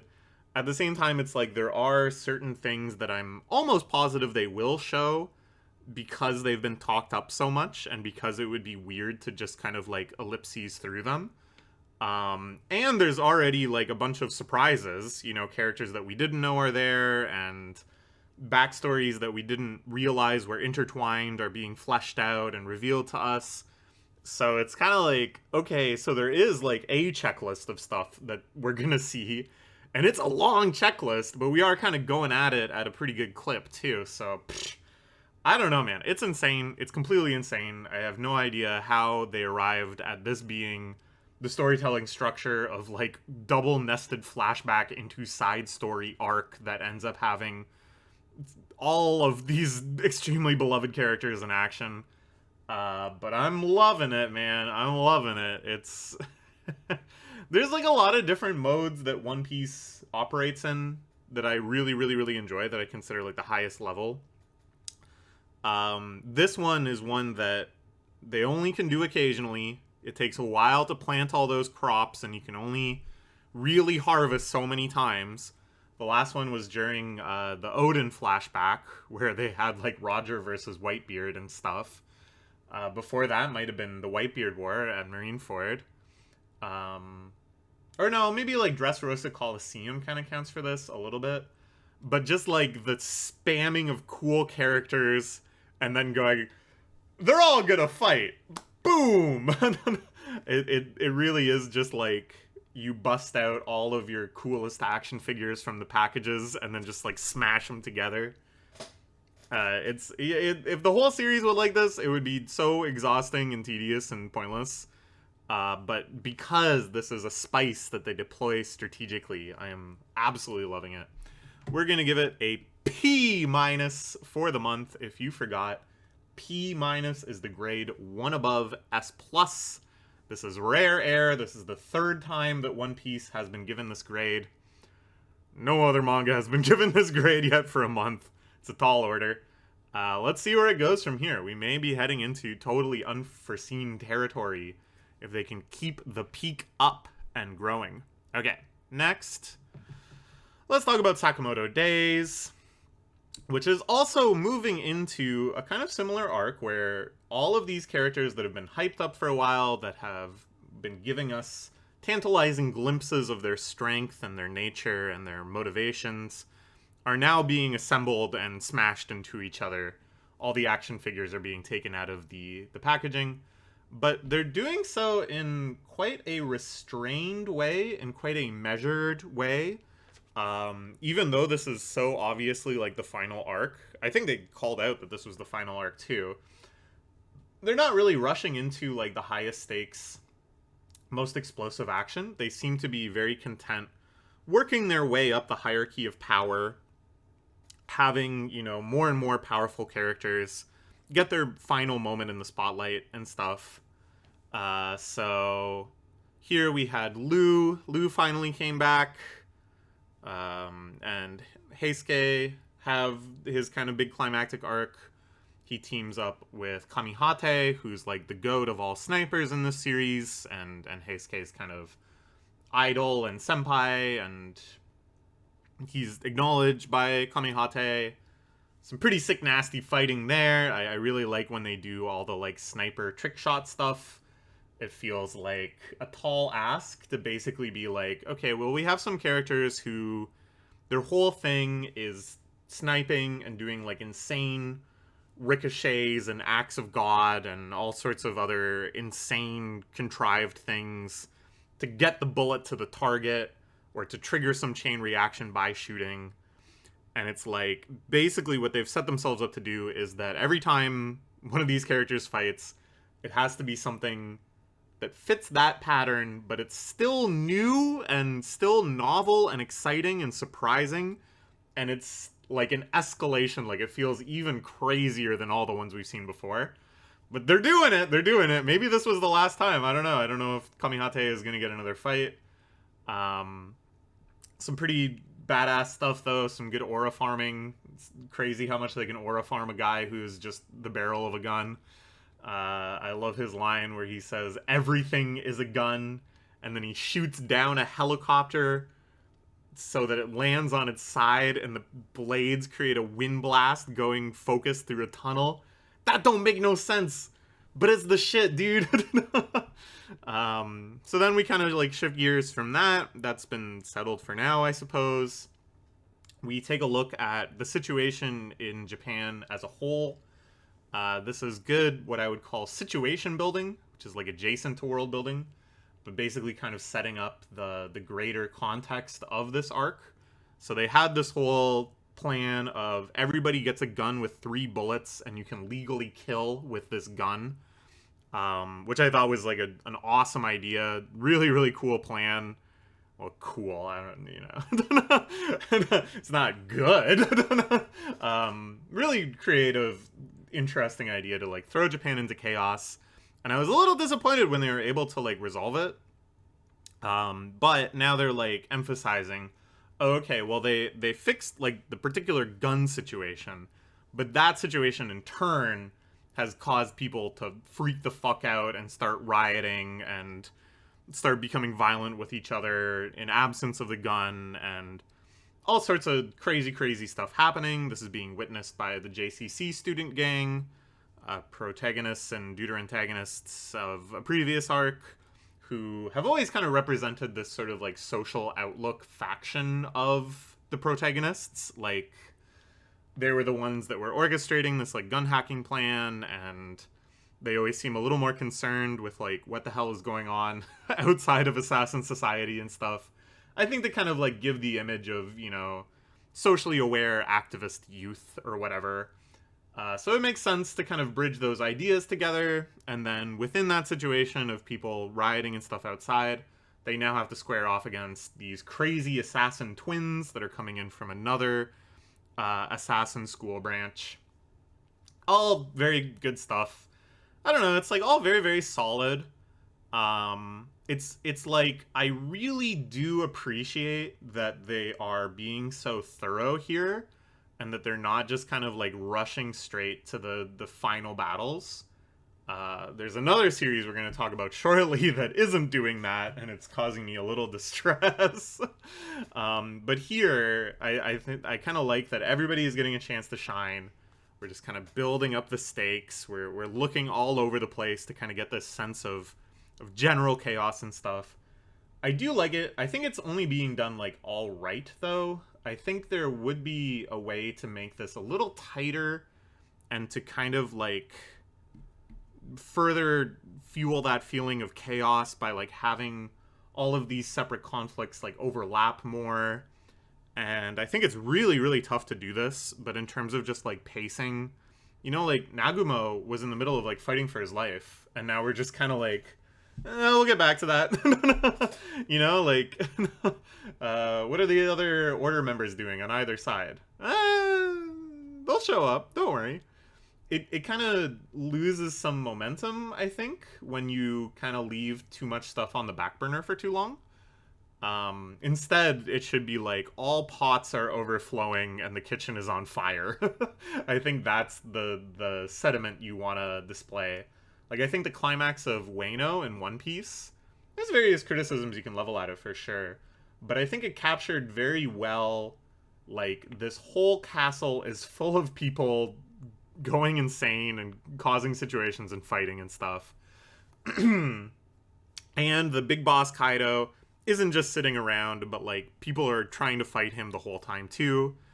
And it had, I think, a really good sense of just like chaos and escalation. And here it feels like maybe a little too spaced out, a little too measured. But it's good. It's good. We're gonna give it an A+ for the month. I am really enjoying it.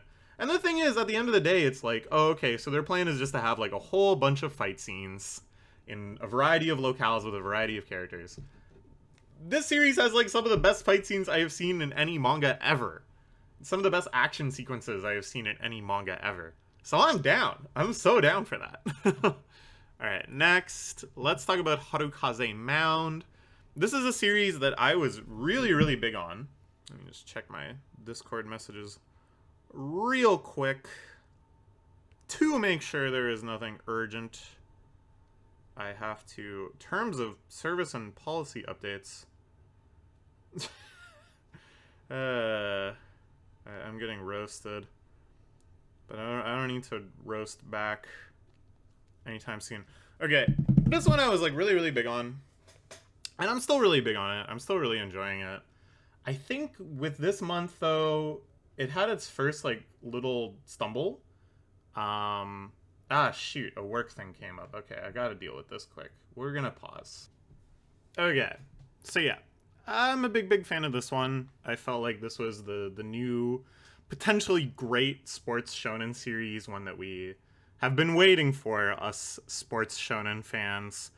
And I think, you know, I still feel a lot of faith in it. I think there's still a lot of potential, but it kind of stumbled for the first time this month. And not even like it was bad, but I think they just kind of like lost the momentum for like a little bit. Okay, so the focus of this month was this kind of arc with their next game, and specifically the recruitment and training of this guy, Kengo. That Kengo used to be like a total genius batter. He had prospects to go to like a really renowned baseball school, but then he kind of lost the sauce. He wasn't able to really nail it like the way he used to. He wasn't really sure why he lost his batting ability.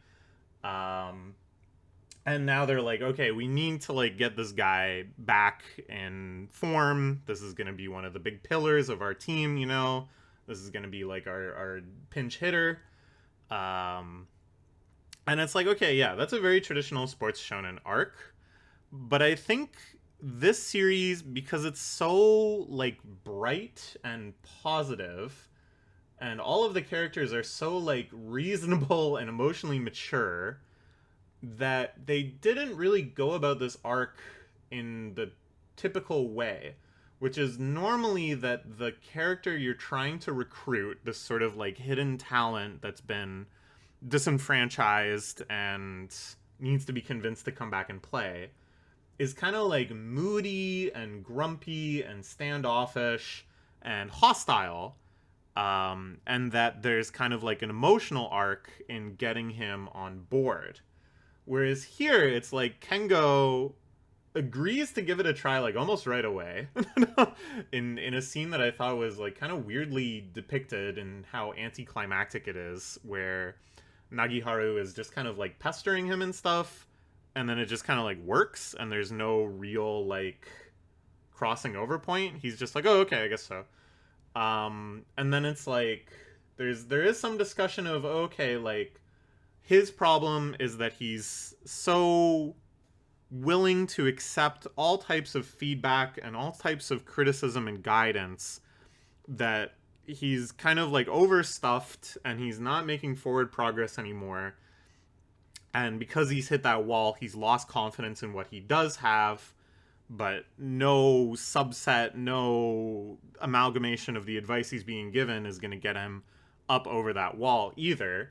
And I thought that was really cool. I thought that's kind of like a cool way to go at this sort of character.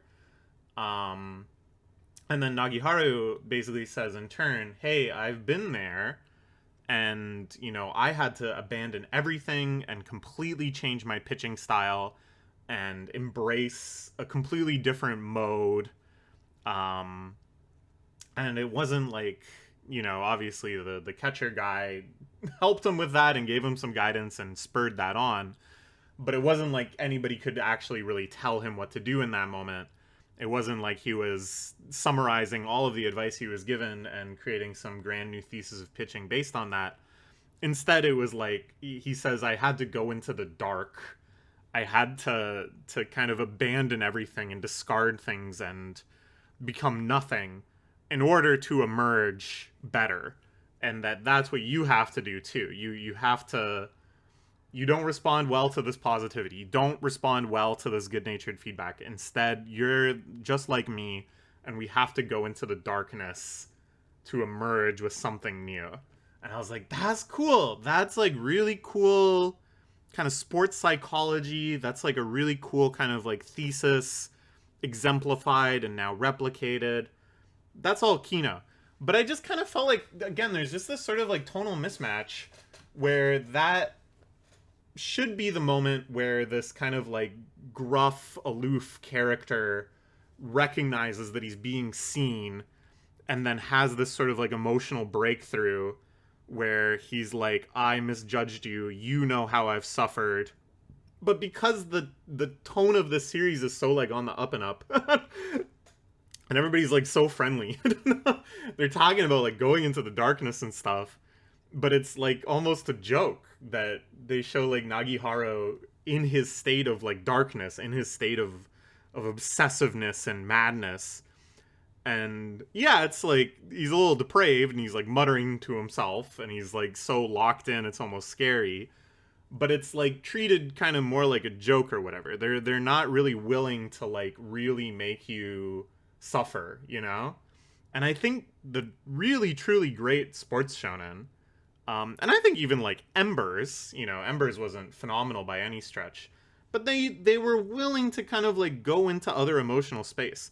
And if you look at something like Eye Shield or Slam Dunk or Kuroko's Basketball or whatever, they were willing to get like emo. They were willing to have their characters get like genuinely miserable and upset and have moments that feel hopeless and have moments that feel like something really needs to break through these dark clouds.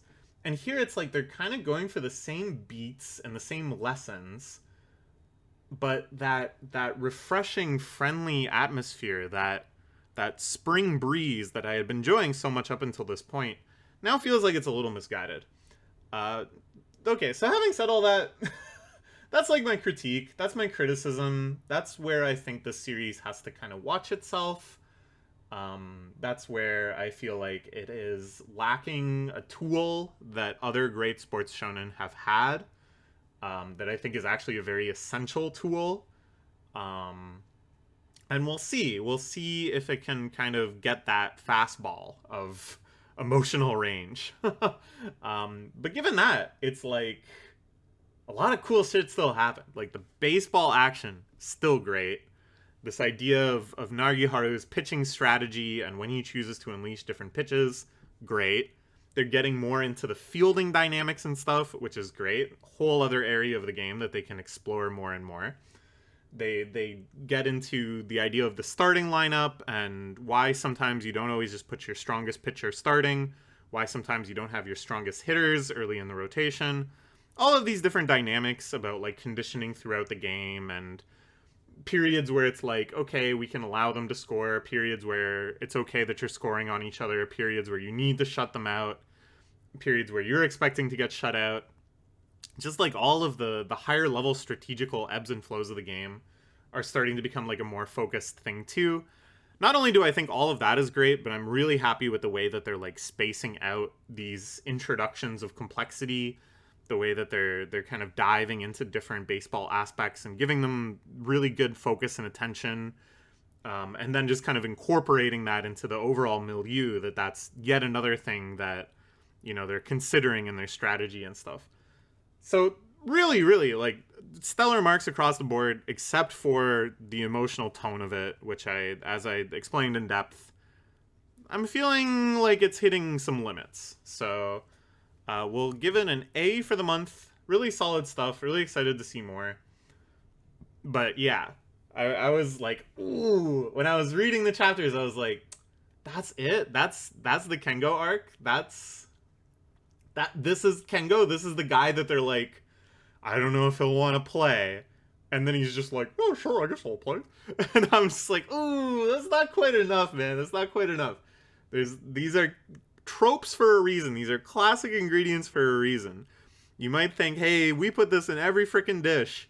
Do we really need it?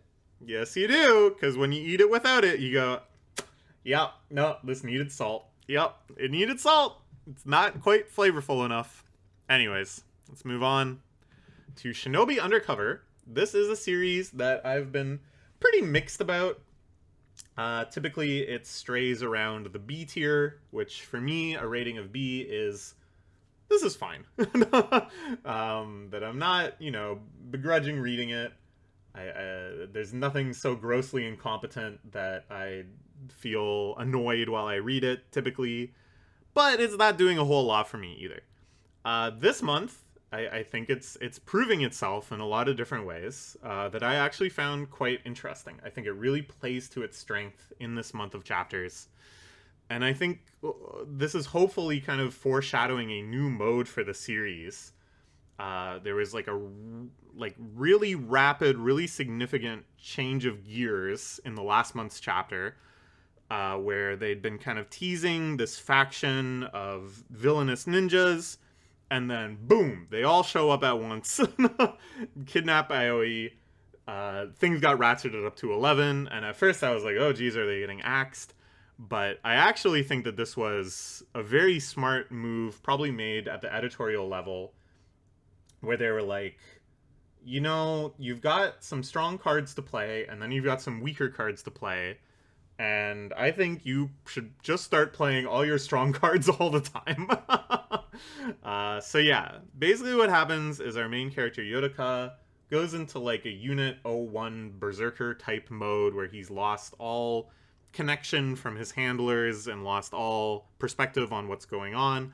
This is how he used to be, this is how he gained his reputation, and this whole situation with Aoi, where now he's made contact with the target and he's friends with the target, is so bizarrely out of his nature and out of his typical routine.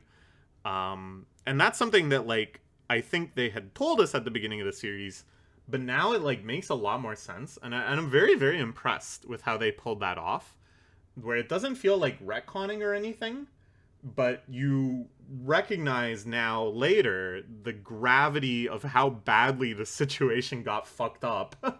That Yotaka's role was meant to be a totally friendless dude who doesn't talk to anybody, but if they need him, will become like the ultimate weapon. And how utterly out of plan and disastrous it was that he became Aoi's friend. Like, that aspect of the series, I think, really kind of came through and made me, like, appreciate the premise a lot more, just through this contrast of, like, learning about Yotaka's backstory, understanding better how his brain works. There's some really fun stuff showing the inside of his brain as little brain cells trying to figure shit out. Very fun, very cute. So yeah, I think only now, like, the true kind of core premise of the series is coming through. Same with a scene slightly later where Mr. Mimizuku, who is Aoi's primary handler, the guy who takes care of her outside of school, keeps her safe, and then has also become Yotaka's teacher. He shows up, he starts fighting, which is meant to be like unprecedentedly powerful character being depicted.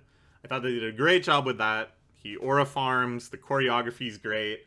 There really is a sense of like this is the next tier up, or maybe multiple tiers up of power and technique and awesome ninja action and all that stuff. And then I really like that he's like, the enemy is dumbfounded. How are you so strong? I didn't even think you were in active service. He's like, I'm strong because I'm not in active service. I'm strong because I'm raising Aoi. Which again is like, oh, that's the point of this whole series. That's like the actual payoff of this premise. It's not just stupid, oh, we're doing ninja action, but you can't see it. I gotta cover everything up. Because that almost right away kind of felt weak, and it's not the blending of like rom-com and ninja action, because the rom-com elements have never been interesting, but it's like this idea of just like it's meant to be this very orchestrated undercover assignment, and then it's just getting like fucked up in various ways. And just the idea of like dealing with Aoi is harder than being a ninja, I think is very funny. And they're like bringing that out now. And then yeah, they beat that one bad guy. They're chasing down the other bad guys and Aoi. It's implied again that there's like a deeper, more secret reason that they forgot to foreshadow until recently for why everybody wants to kidnap Aoi so badly. That has something to do with her blood. Feels a little Kill Blue-esque, but, you know, hopefully they pull it off a little better than that. But yeah, they like take her blood and they're like, we'll get this at least to see if she's inherited it. And I'm like, okay, that could be interesting. They could do something kind of neat there. Who knows? My guess is that Aoi has like some like latent, what do they call it? A kekai, the ninja supernatural technique. Maybe that she is somehow associated with some like legendary ninja family or something. They want to see if she's inherited like the ninja eyes from Naruto or whatever. Because there's this element of like Aoi is like insanely clumsy and is so insanely uncoordinated that it's comical and nonsensical.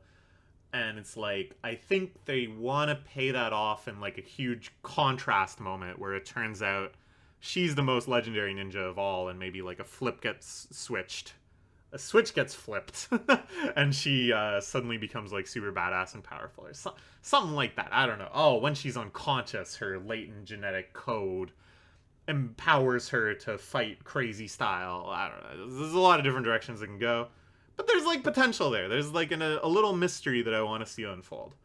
And then like Squad 6 shows up, who are the bad guys of the previous arc, but now of course they're all on the same team. They do some stuff. Again, it's like just this mode of ninja action choreographed fights. It doesn't need to go much further than that. Can we not just kind of like settle in on that and have arcs that revolve around that and not do anything else? It's really solid stuff, and the pacing is good. They didn't spend too long on any given fight. They didn't spend too long focusing on Yotaka's backstory. It was very much like, okay, you get it. This is the type of guy he was. This is his backstory. Let's get to the action. Nothing felt belabored. I think it's really grooving right now. We're going to give it an A- for the month.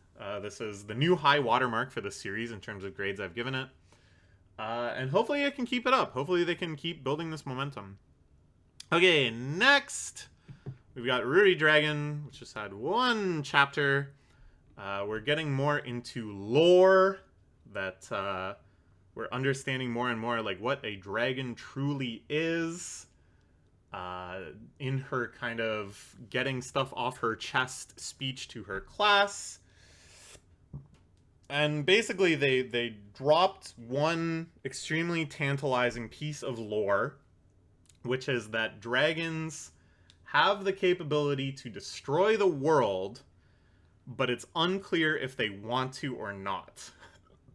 And the existence of Ruri, which is not something that ever should have happened, a child born of dragon and human, is like a linchpin factor in how they're going to like proceed with their co-inhabitation of the world or whatever.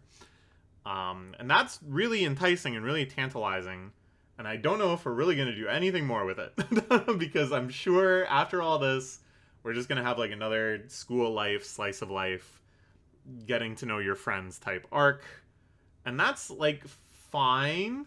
I think it's quite unique, I think, to have this sort of like supernatural slice of life thing that has this kind of relationship to its lore, to its supernatural element, where it's all mediated by a realistically conflicted young person who's like, I don't know if I want to know about this stuff. This is pretty heavy.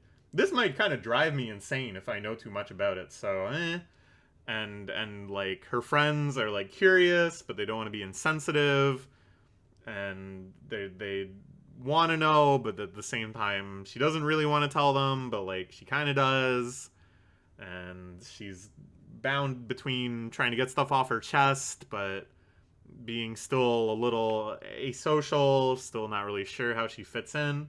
So it creates this very like natural distance between us and the lore, where it's like, okay, yeah, we're not just gonna find stuff out, but we kind of want to find stuff out, so it's a little frustrating. But it is very unique. So I'm enjoying it. We'll give it an A- for the month. Only one chapter. Hopefully more next month. Next, let's talk about Blue Box, which is switching gears into its third mode, which in some ways is its kind of main mode, but we haven't been here in a while, which is badminton. We're heading into another really big badminton arc, it seems. As I said, there's kind of three major modes the series cycles between. Rom-com relationship focus, basketball focus with Chinatsu Senpai, which had its big climactic arc, and I kind of doubt there's going to be that much more outside of, you know, her playing random pickup games and talking about how much she loves Steph Curry. And then the badminton mode, following Taiki's career as a high school badminton player. And yeah, we haven't focused on that in a while. Now it seems like that is going to take the spotlight. And I'm excited because that's some stuff I really, really enjoy. We had the graduation ceremony at the end of last month that was really, really nice. They have this very lovely moment where they're hanging out in the gym. It's very intimate and lovely. But I think that was kind of like signaling a switching of gears, that Chinatsu obviously isn't going to be written out of the storyline or anything like this, but now Taiki is in the spotlight. He's going to be our protagonist for the foreseeable future. I like too, they resolved this thing with her neighbor, which I was like, what the fuck is this? I never guessed where it was going. I had several guesses and they were all wrong. The only one I really liked as a potential is that he was like gay and he can just be kind of like a friend of Chinatsu's that she can vent to and gossip with. But no, the true answer is that he is a talented college badminton player, and that he's training Taiki's big rival, Yuta Senpai. Is that his name? Yuta? Yusa? No, Haru Senpai? No, Haruto is his brother. What's the older brother's name? Is it like Yuta? Yusa. I wrote it down. It's in my notes. It's Yusa. So he's training up Yusa, Taiki's rival. And there's a lot of different directions it can go to from there. But I think it's clear to me that it's not going to be like a jealousy plot line. It's not going to be like a conflicting attractions plot line or anything like that. Thank God. That would have been a very infuriating direction for the series to go in. Instead, it's going to be a subset of the badminton plotline around super talented players and the help that they may be able to provide Taiki. Then there's also the plotline of Hina's kind of like last-ditch effort to make Taiki notice her and truly acknowledge her feelings and basically give her some closure and catharsis, knowing that she really tried her best to convey her love to him. Really, really lovely plotline. I'm really enjoying how this is being handled. Nothing too lightly, but also nothing too melodramatically. I just think Hina is such a great character, and I want happiness for her, and I feel confident that this story will in some way deliver happiness for her. So yeah, we're definitely in this mode of like, the main focus is whether or not Taiki can make it to nationals. Is he playing good? He's like missing Chinatsu because he has to practice so much. And they're kind of treating it like, well, this is just the reality of their situation right now. They're not going to get to see each other as much as they want to because they're both so busy. I think it might be heading for like a Sangatsu type lesson though, where Taiki realizes that he will perform better if he hangs out with Chinatsu and has this whole incomplete life, and then plays and plays even better than if he had spent that whole time practicing. I think it's building to that kind of lesson. Like in Sangatsu, that Rei realizes he's better when shogi is part of a full life. So I think is a great lesson, and I think that's like a cool evolution of kind of the lessons of this series. We'll see though. I don't know. The lesson might just be like, tough it out, sweetie. I gotta practice badminton.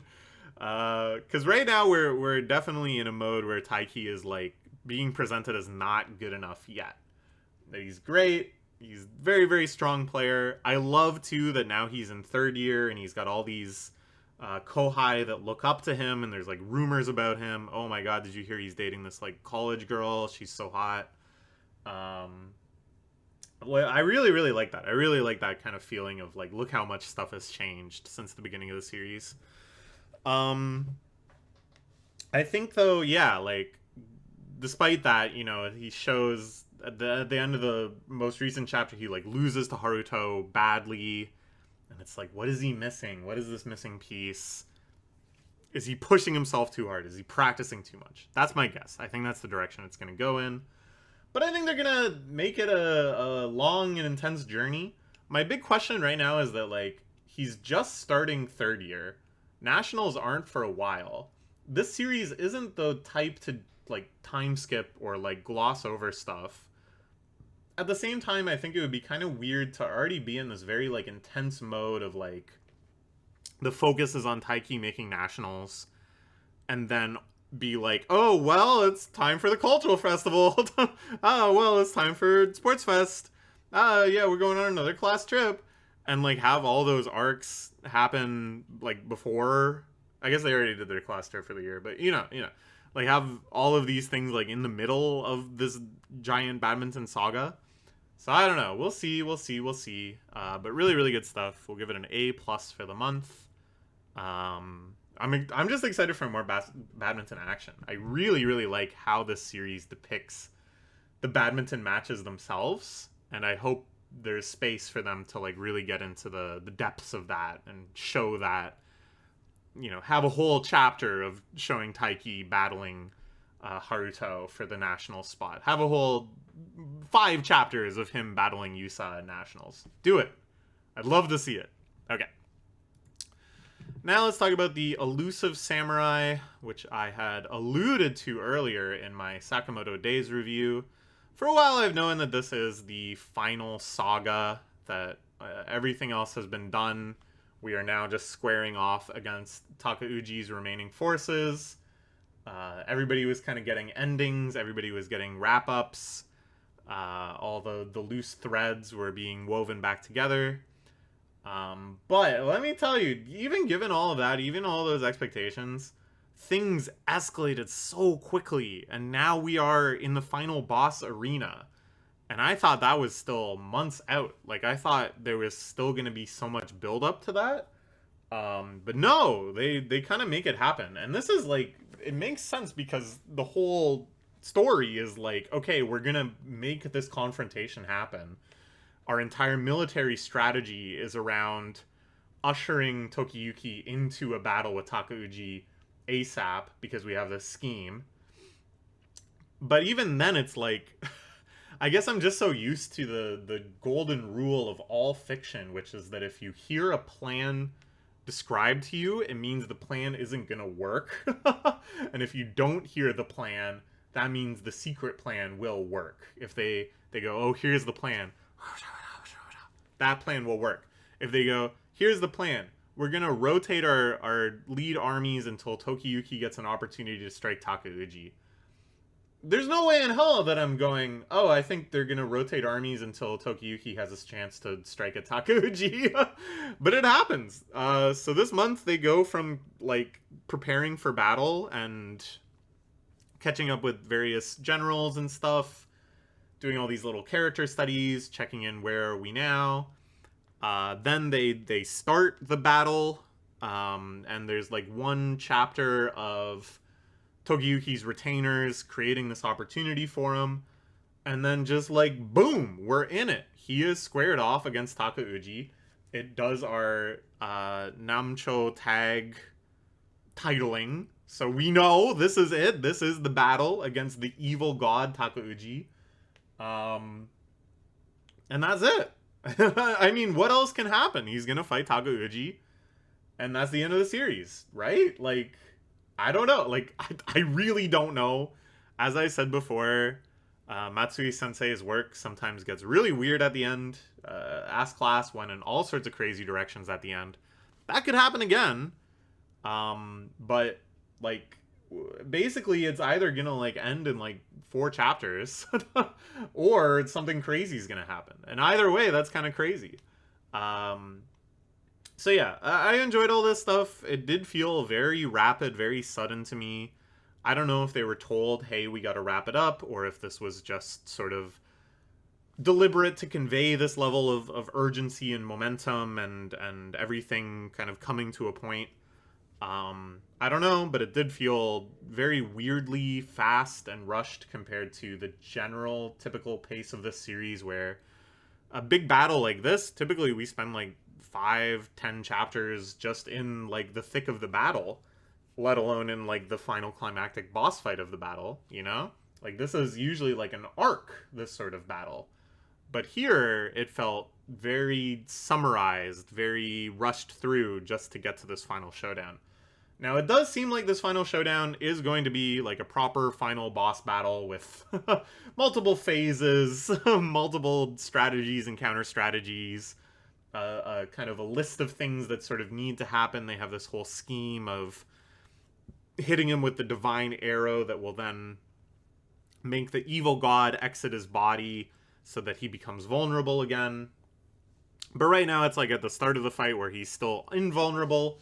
I really, really like how that's depicted too, that he is just so untouchable. He's just effortlessly parrying every single blow that's being launched at him. The crazy thing here is that Tokiyuki tries his strat of like joyfully, gleefully fleeing, which is kind of the elusive samurai. That's his whole deal. He tries to taunt Tokiyuki and run, or to Takauji and run from him and jump around and stuff, and it's just not working. Takauji can stick to him with glue. He is unfleeable, and Tokiyuki is faced with a totally unprecedented feeling of despair of like, I actually might have 0 chance of killing this guy. So yeah, I'm excited. I hope it gets really crazy. I hope this final battle delivers on all fronts and has like a million insane moments. So we'll see. This is it. This is the finale. I think. I don't know. I mean, they could go in a lot of weird directions. They've always been hinting at, you know, the perspective of the modern world.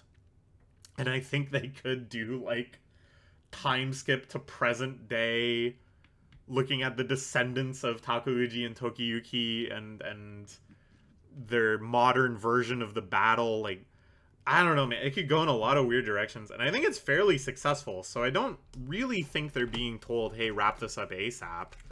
I think, if anything, there's like an eagerness to get to some unimaginable next.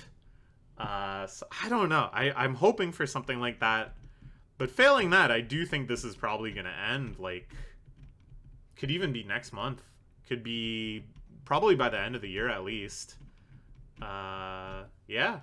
Big things happening in Jump. Okay. We'll give it an A for the month. Really good stuff, but this rushed pace is not, my favorite. Even though it does seem very purposeful in a way. Okay, next let's talk about Hima-ten, which peaks and valleys this month, I would say, and that is not a cleavage joke, haha. Starting off extremely weak with this whole situation with Hime Nono, their teacher, who's like a former idol, and how that's making our main three girls really jealous and insecure. Which right off the bat, I think is just kind of weak writing, Like, I think that's not the strongest this series can do in terms of kind of making their characters fleshed out, making their characters feel real and engaging and interesting, to just have this plot line of, wow, she showed up and she's so pretty, what am I gonna do? It's just very basic. And the start of this month had like a new low where Kana feels so jealous of Himinono, and it just leads to all of these like fan servicey situations of first looking at Himinono's risque photo book, and then Kana rips her top off and is like, look at me in a bikini though. It's just like really desperate on multiple levels. The desperation of Kano feels really kind of sad and out of character. Like, they're kind of disrespecting her character by making her act like this. And it feels desperate on the part of the manga too, that it's like, whoa, hey, whoa, we're a fan service rom-com. Look, there's the girls in bikini on the last volume cover, and here she's in a bikini all of a sudden right now. It's lame, man. Just so lame. This should be better than this. You can do better than this. Come on, guys. You can do better than this. You can do better than this. So that was very disappointing. And it's like, I think I'm not against, like, I've said it before, I'm not against fan service in general. I'm not against these sort of like lewd situation suddenly appears and attacks you almost. I think that's a foundational element of like the Jump rom-com.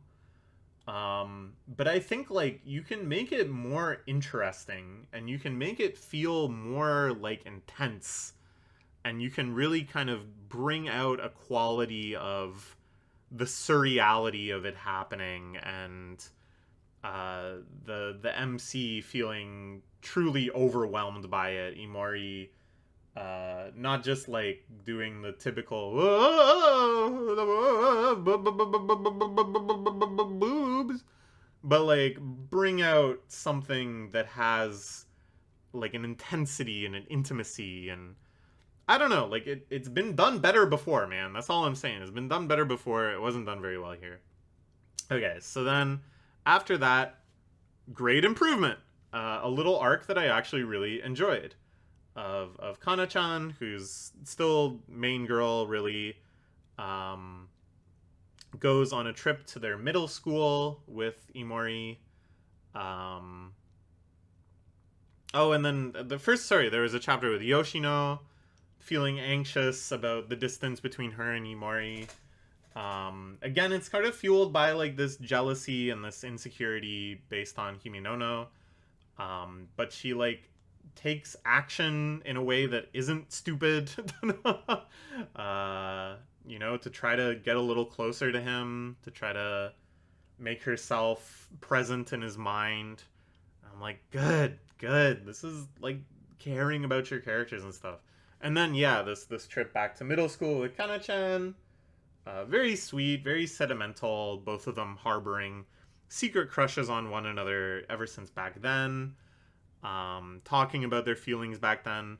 And then I think this was like a really great moment where like the mode of all of these harem rom-com protagonists is one of like near callous aloofness, where the prospect of the secret crush realizing their feelings is so unacceptable and must be avoided at all costs, and just like makes them act like automatons and assholes.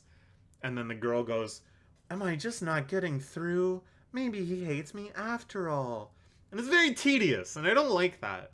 And here, though, they took a great step where Imori recognizes, hey, in being so skittish about my feelings, in being so concerned of not overstepping my bounds with Kana-chan, I'm actually being kind of cold to her. I'm actually trifling with her feelings, even though I don't know what her feelings are. Even though I'm skeptical that she likes me as much as I like her, I'm still being rude by not treating her like a proper friend and putting this distance between us.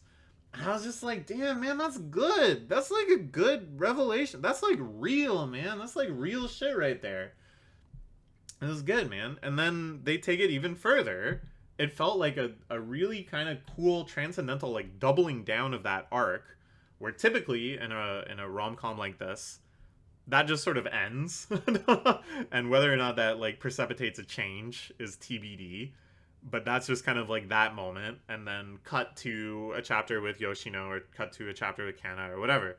No, instead, Kana has a double. That they hang out at Himinono's house. She's spurring them on in a way that I think is very cute, and nice, and is a good role for this sort of older woman character to be this type of, you know, instigator, but with good intentions. They make a promise to not tiptoe around each other anymore, to not worry so much about how things will be perceived, but to treat each other naturally, to treat each other like the friends that they are. That was really nice. And then they just have this like nice little intimate moment hanging out in Himenono's house while she takes a bath, fantasizing together of, isn't this kind of like we're living together, isn't this sort of like we're living together in the same house, getting all flustered about that prospect, but promising, you know, living up to their promise not to like back down from these things, not to be overly considerate of one another. It's really nice. It's really nice. So it's like redeeming itself. It's sometimes in a stupid mode. Every once in a while, it takes a swig of the stupid juice to get it through a month's worth of chapters, but they got a good heart. Deep down, I think they kind of know what they're doing. And I am overall enjoying the series. I don't know where it's going to go. I don't know how long it has. But I think this sort of just like cute harem rom-com is a jump institution, and there should be room for it. Because if we don't have something like this, and even if it gets a little fan servicey, you know, I think that's something it should have if it adds to it, if it's done well. If you don't have something like this, it creates a space in the ecosystem for frickin' Nue's Exorcist to jump in and pervert the whole idea of the harem rom-com with this light novel harem bullshit. I sound like a crazy person. Anyways, we'll give it a B for the month. Now let's talk about Ichi the Witch. We plunge into a new arc this month. First with a kind of arc transitional escalation moment, hinting at future plot lines, weaving more characters in. The world hater magic reaching out to the prophecy magic, trying to recruit her, trying to convince her to abandon the humans and side with the magics. Sure, pretty cool. Des in the middle of this catches on and attacks. There's a battle between this envoy of the world hater, who reveals the world hater's plan, which is sort of like N's plan in Pokemon Black and White, which is outrage at the fact that witches enslave magics and use them as tools. He tries to free one of Dessa's main magics, which is Golconda, that like owl snake thing. I really like the design of that. I'm always happy when that shows up. So yeah, I don't know. I like that being the big villainous motivation, because I think that is kind of like an interesting question. Hey, these are like sentient beings with wills of their own, and sure, they may misbehave, but like, does that really give us license to enslave them and use them as tools and keep them confined in our memory palaces or whatever. I don't know. I think that's a good one to explore as your kind of like main conflict with the final boss of bad guys. So then the prophecy magic decides that it's going to tag along. I think I was saying she before, but I think it's more of an it situation. I don't know. Maybe I'm wrong. It decides to tag along with Ichi and the gang. They have been assigned a dangerous, impossible, has been failed many times magic hunt, which is for the time magic. Time! It's a YouTube video I like where the guy keeps saying time like that, so I'm probably gonna keep saying time like that. So they head out to this ghost ship, which is like frozen in time. There's all sorts of time shenanigans where they keep kind of getting reset when they try to board the ship. It seems like this magic can just sort of freely reposition them chronologically. Des does this cool thing where she like leaves a watch on the ship and then cross-references it. And she's like, yeah, you like cut out 15 seconds for our lives. Like, how did you do that? I like as well that they're going into this knowing that it is this epic magic that witches have time and time have failed to capture. And Des is basically like, yeah, I don't know. I don't think we're going to succeed here. So we're just going to like see what's up and then hit the bricks if it becomes scary. I liked that attitude. I was excited about this arc. It felt very rushed. Like, again, my biggest thing with this series is like all the ingredients are good, but it's like the structure of the meal sometimes feels a little off to me. And I think Odor of the Flames is the same, where you're calling this like an epic magic, and they just showed, hey, these are the various transportation tools that witches use to get around. There's like hoverboards, and this is the old archaic broom, and basically like setting you up for this feeling of like they're gonna go on a frickin' adventure, and they're gonna go through various places and have challenges and stuff to get to this magic. But no, they have that setup, but then they just cut to them like flying above the ship. They're just like already there, and I'm like, oh, that seems a little anticlimactic. And similarly, it just feels a little rushed that they get into this whole like kind of time puzzle mystery. They're trying to figure out what's going on. They're doing tests to try to see how they're being manipulated and what sort of freedom they have to overcome this time magic. But then it's just like, oh, okay, well here's the time magic. It just like introduces itself to you guys. They didn't really have to figure anything out. He just shows up.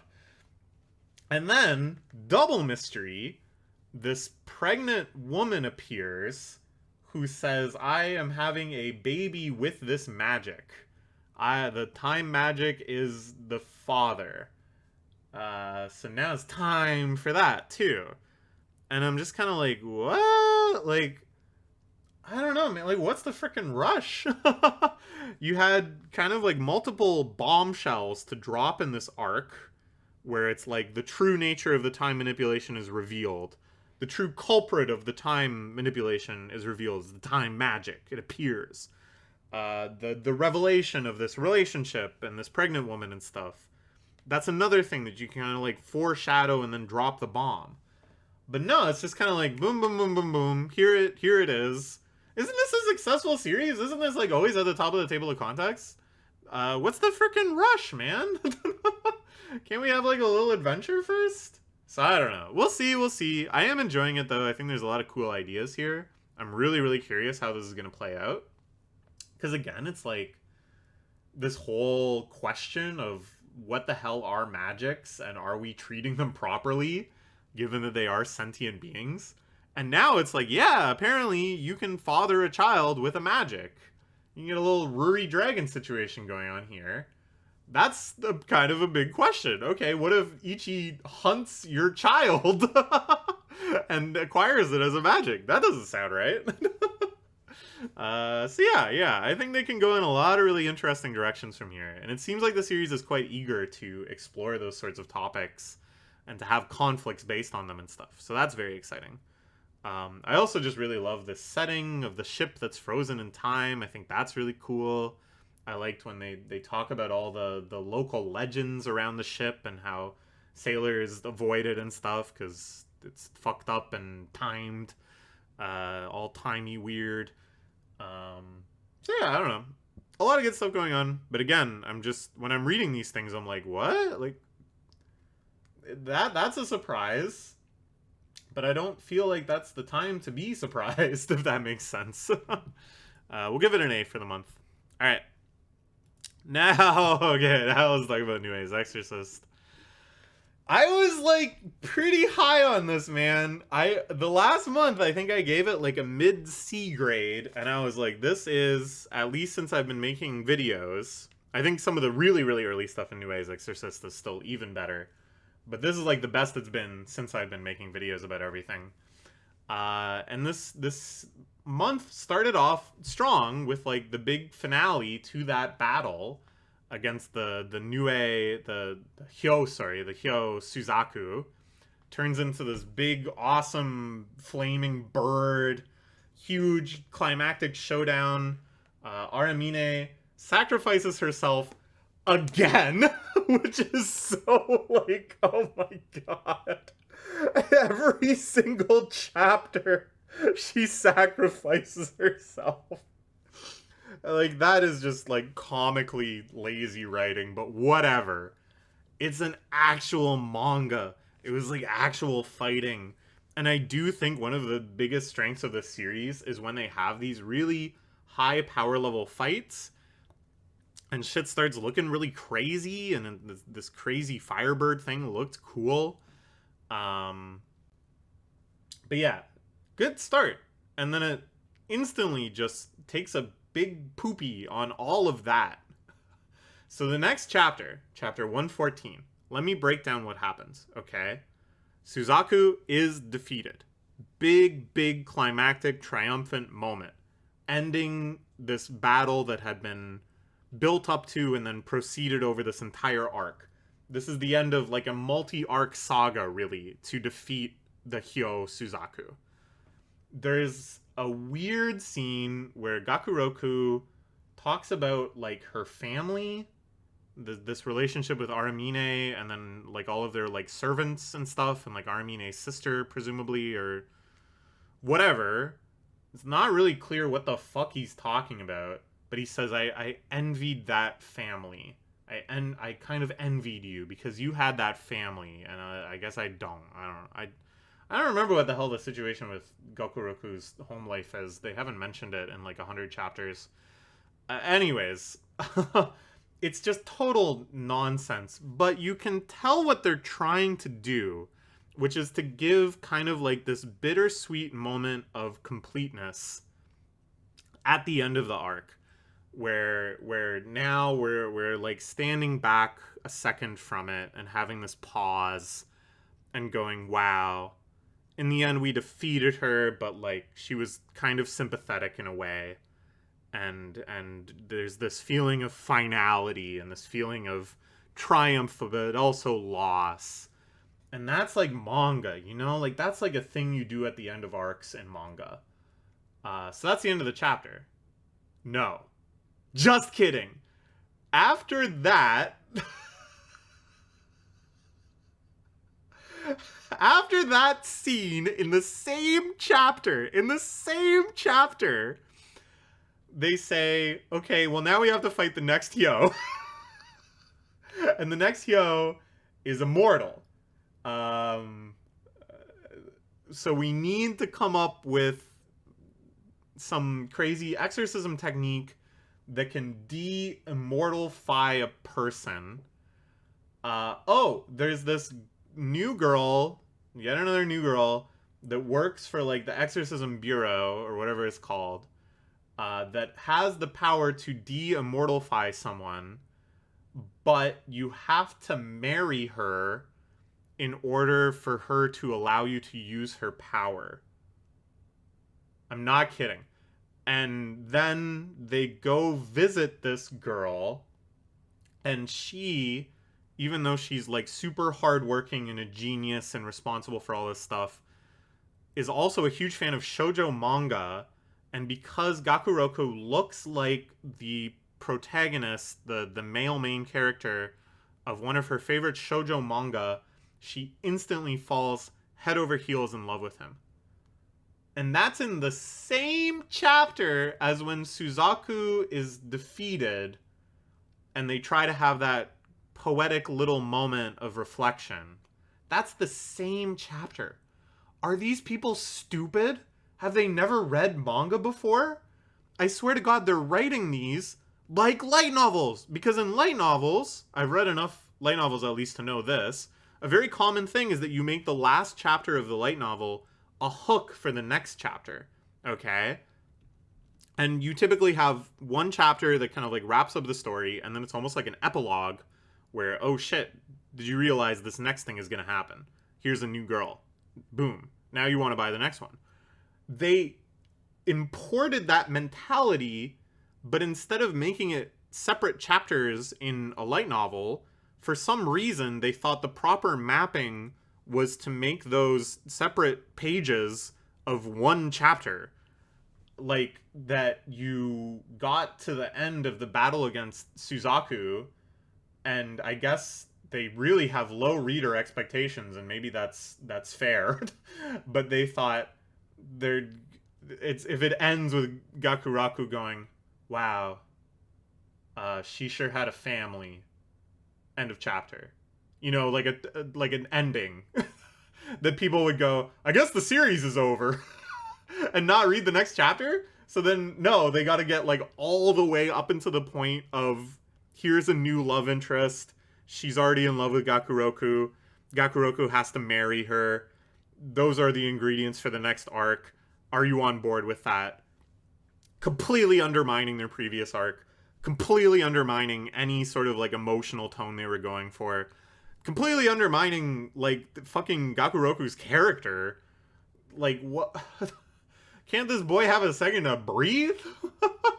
And so then, okay, all right. So that really offended me. That really felt like I was just getting spat on as a reader, because it really did feel like they didn't even give me the option to care. I don't know if I would have cared, because I'm not really big on this series, if you couldn't tell. But, like, even if I really felt moved by the battle against Suzaku, even if I felt really intrigued by the relationship with Arimine, it basically is like, nah, none of that shit matters. On to the next one. Within the same chapter, which is just crazy to me. But whatever. Okay. Let's move on. The new arc starts. The premise is, yes, this is the girl who's essentially running the entire hospital for the entire exorcism bureau or whatever. And basically the dilemma is, if she helps Gakuroku to try to defeat the other Hyo and de-immortalify it somehow, you gotta shut down the whole hospital, and like a lot of people are gonna like die. And it's like it's like I don't think it's like a parody of those like video games with morality. Like, I don't know, man. I just kind of feel like I don't really know where it's gonna go. I think they're probably gonna come up with some like crazy compromise where like neither of these things have to happen. But like basically you're putting yourself in a situation where you're meant to be likable protagonist, the guy you're supposed to root for, is like saying, I am okay with all of those people dying as collateral damage because we need to destroy the Hyo.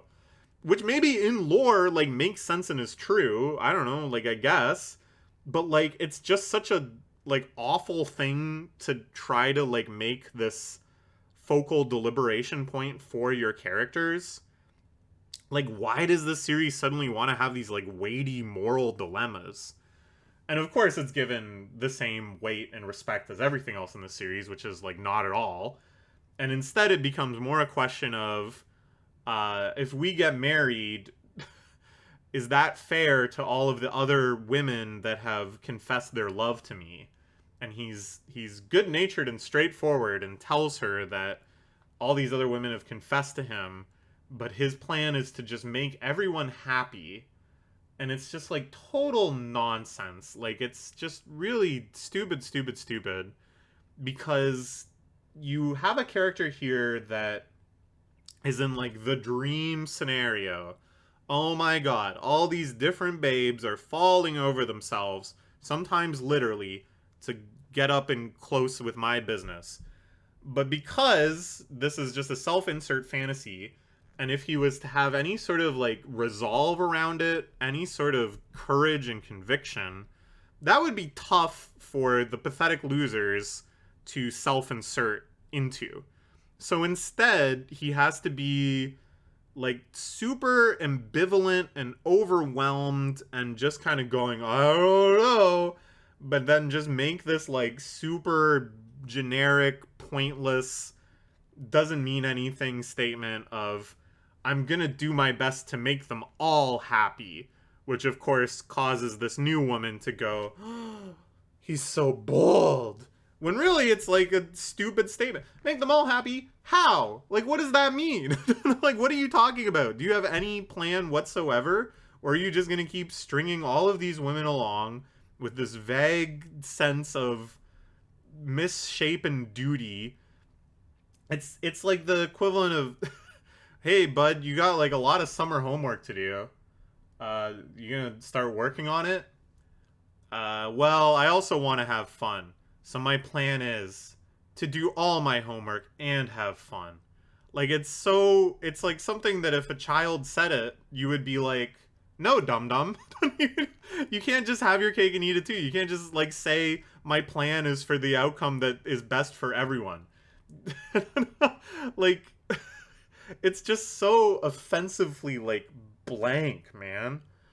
Think about Hima-ten. This is the bar we're comparing it to, is Hima-ten, which is no great work of literature. But there's a scene where he acknowledges, man, I think I'm starting to have feelings for multiple different women, and I'm starting to suspect that multiple different women have feelings for me. And he like recognizes like the gravity of that. And he wrestles with the feeling of like, I may end up making someone really unhappy in order to do the right thing. And recognizing that there is no everybody wins scenario that you can just like pull out of a hat. And he doesn't go, I'm gonna make them all happy. He's like, damn, this is a tough situation. Stupid. And then basically the arrangement they come up with is, oh, that whole marriage thing, that's like whatever. We don't have to do that after all. That was just to bait you into reading. Typical light novel crap. Instead, you're gonna kidnap her, although she consents to being kidnapped. But we're gonna call it a kidnapping, and everybody's gonna try to stop you, and that's gonna prove your worth, that if you're so strong, then yes, you deserve to use her power to defeat the Hyo. And it's like, okay, that like kind of makes sense, but also like not really, because they're like destroying fucking everything, and regardless of what happens, this is taking her away from her like hospital supercomputer duties for a while. And like, why not just like talk and come to a decision instead of this ridiculous trial that's just gonna like leave people injured and stuff. But no, that's what they settled on, and at least that's like manga, at least that's like an action sequence. But then there's more stupid stuff, of course, where he's like, well, the reason that I have to try to make everyone happy, again, makes no sense, but it kind of implies that he's just gonna like end up in a harem, is, oh, I've taken all their purities. And here he means he accidentally groped all of these women, which is true. He has accidentally groped all of these women. But she takes it to mean that he's had sex with all of these women and like deflowered them or whatever. And it's pretty gross, I think. Just this whole kind of like line of conversation, and the fact that like basically he's operating under extremely regressive traditional mores of like, now that I have defiled them by touching their boobs, they shouldn't be with anyone else. I should take responsibility and make them happy. Again, nonsense phrase. which, yeah, is like very, very socially regressive in a way that I don't even know if the author is like aware of. And then her like misunderstanding is meant to be kind of a joke that like he's so pure, he doesn't even get what she's inferring from this. But like what she's inferring would also kind of be like unreasonable for her to think, wow, this guy has just been like sleeping around and who knows under what circumstances, and he's like, it happened when we were trapped under a building. And it's like, that kind of sounds fucked up, to the idea of like having sex with someone while you're trapped under a building.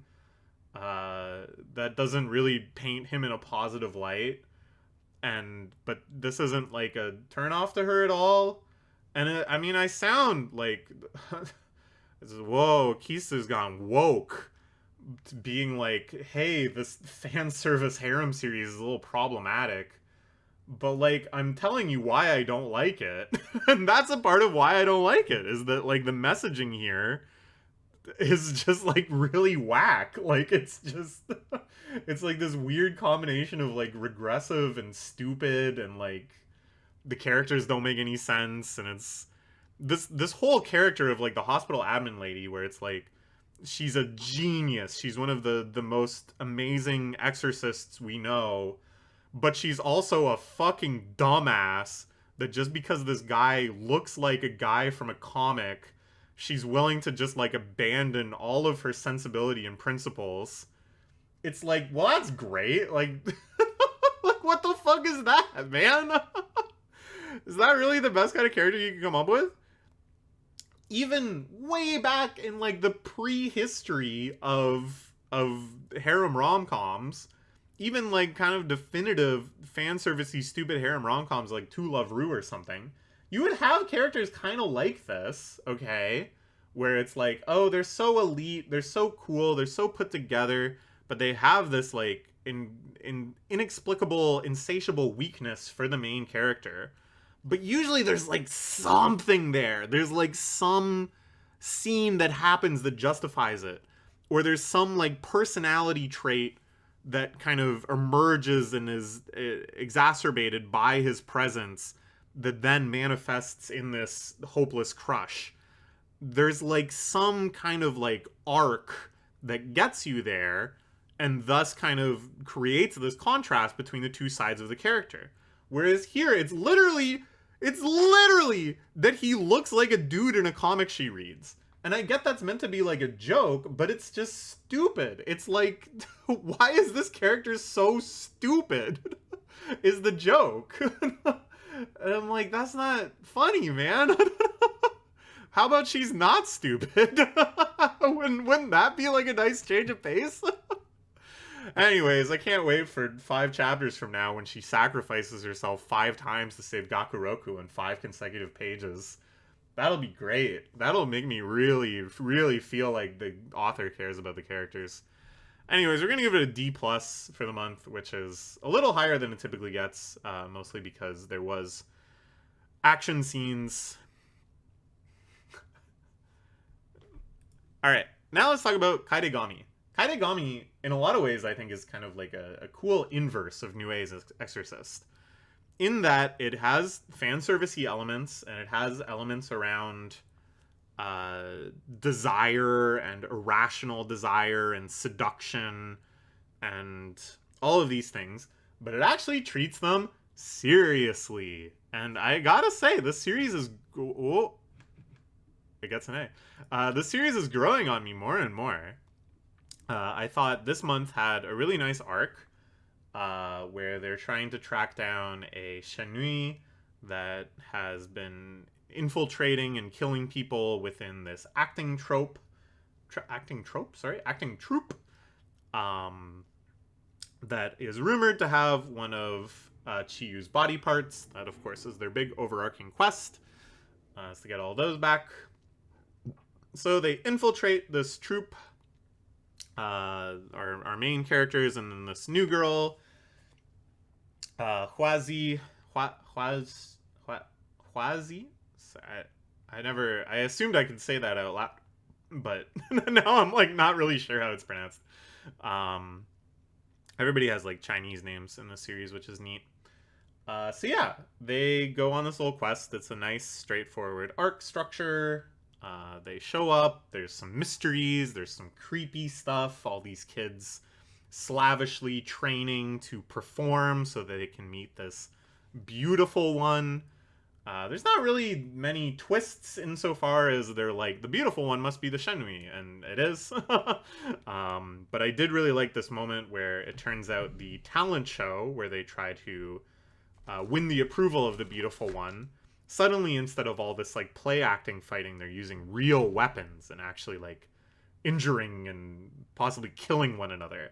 I thought that had like a really creepy vibe. Just this feeling of like, I don't know, just like the fact that it's like kids, these like desperate kids, and it's unclear why they're so desperate. It's this thing that has a transfixion on them. Very cool. Of course, our main characters are able to perform better than everyone else and are invited to meet the Shenhui. Then it turns out that Huazi has a past with this Shenhui, which is that I guess it's Shenhui, that in the past it had seduced her. She had encountered it and freed it inadvertently, and then it killed her family. But then her family life was like shit, and she resented her family and she wanted to be free of them. So it's like the Shenhui was like responding to her latent desires, but of course she didn't want to see them get massacred. She didn't want them to be killed. So it's this feeling of like you're drawn into this allure of something that could transcend your mortal life, your normal life, but it turns out that the true face of that is horrific and not really what you truly wanted. It's like, that's like cool. That's cool, man. That's cool. And it's like awesome scene where the other girl in the troupe rushes in and tries to meet with Taote. That's this Shenhui who like beheads her, embraces her, but then just like removes her head. It's so gnarly. The series has like genuinely creepy, unsettling, disturbing moments, which I really enjoy. But then it's like, I think this is so cool, and I don't think it's gonna be like a major focal part of the story. This might be like the only time we really recognize it, but it's like this story of Taote, which of course is like horrific and bad, and Taote is like a villain. They're gonna fight her probably next chapter. But you realize that this is exactly how our main character encountered Chiyu as well. This is the exact same kind of pattern of seduction that Chiyu had over him as well. And this is the same sort of manifestation of like his latent desires. In this case, there wasn't anybody he wanted to massacre, but he wanted like a mother figure. He wanted family. He wanted connection. And Chiyu is providing that in return for him empowering her and enabling her to get her power back and being like her servant. And it's like, wait a minute. Even though she's like a protagonist, even though the whole idea is like, oh, she's one of the good ones and we need her to be powerful because there's an even scarier Shenhui that is going to attack and she's on our side now. It's like they're not really any different, and this is just like the pattern of Shenhui, and just the way that was like just kind of subtly presented without it being explicit, without it being explained to us, that we just recognize that it's the same pattern, but in this case presented as villainous, whereas before it's just kind of like the foundational motivating premise of the series. That feeling, I was like, whoa.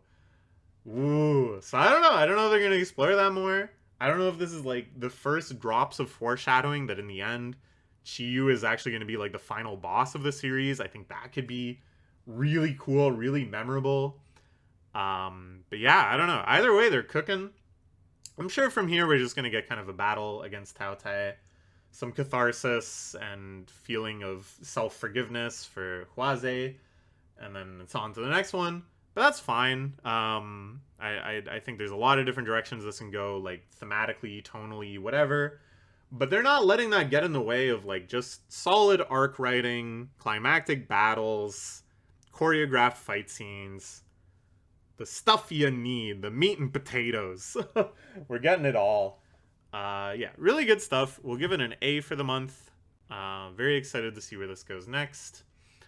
I don't know what kind of future it has. I think it's doing all right in terms of like table of content rankings and stuff.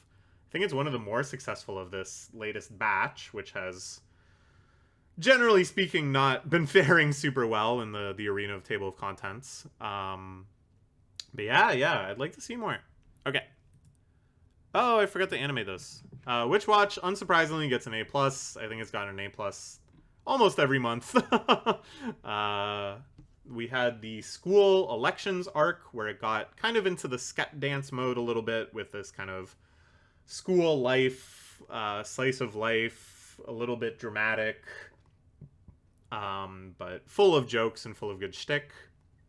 All around Jekyll trying to find weirdos that will fill out his cabinet, but ultimately going with his friends. Very, very nice sentimental ending that reminded me a lot of Sket Dance. Great. And then, of course, whenever there's a moment where it's a little sincere, they have to ping-pong right back into something crazy and absurd with this chapter around Keigo making a dating sim where you date all of the, like, JRPG monsters and you have to fight the hero's party.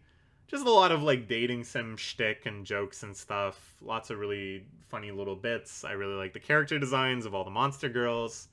Very, very good, very funny, and honestly not a bad idea for a game. I like that kind of inversion where you play as generic JRPG enemies and the bad guys are the hero's party. I think that's kind of neat. And then just this kind of mixture of JRPG and dating sim I think is kind of neat too. I think it's very funny that at the end they just get wiped. And the lesson is, oh, you actually should have been like trying to wheel more girls. By focusing on one girl, it means your party isn't big enough and you just lose. And then, big progress chapter, big event. Keigo admits his love for Nemu. Nemu overhears. We get deep into his complexes of relying on his werewolf form to fight. He wants to be stronger himself. He's feeling agitated and confused about this prospect of the wolf side confessing to her. Surprisingly sincere chapter. We had 2 chapters with sincere elements this month. Some good little action scenes where he's like training and stuff against Morihito too. Really, really good. Again, it's like these romantic plot lines, definitely not a focus, not even like the tertiary focus of the series, but they're always handled well. I think Kenta Sensei is actually very strong at that sort of writing. It would be neat to see him write just like a straightforward rom-com, but I don't think he could restrain himself to it. I think like insane things would just seep into it. You could argue that Witch Watch was meant to be kind of a straightforward rom-com, and then it became this. And then, of course, to balance that out, very, very silly chapter where Kanchi becomes like a line sticker and can just transition between different types of sticker conveying, you know, typical things you would send a sticker for in chat programs. Wacky one where it's a lot of like, what are the rules of this situation, trying to figure out the limitations of his body and how he's supposed to do typical things when in this state. Very fun. But the setup for this gave me a little pause.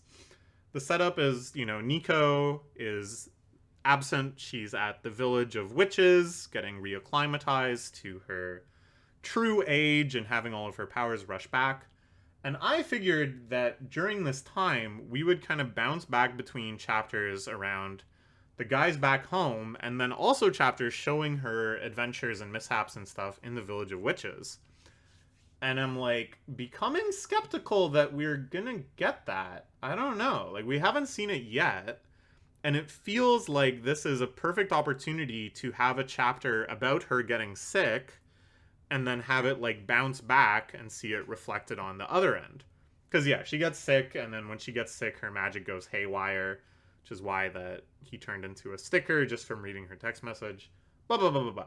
So I'm like, damn, man, I really want to see the witch village. I really want to see Nico hanging out with other witches and the whole process of her getting her powers back and stuff.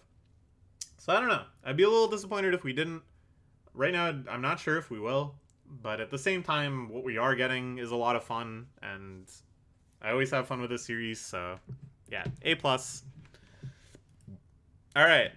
We're at the end. For our finale, we will talk about the series that ended this month.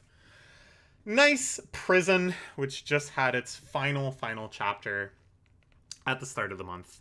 What to say about Nice Prison, man?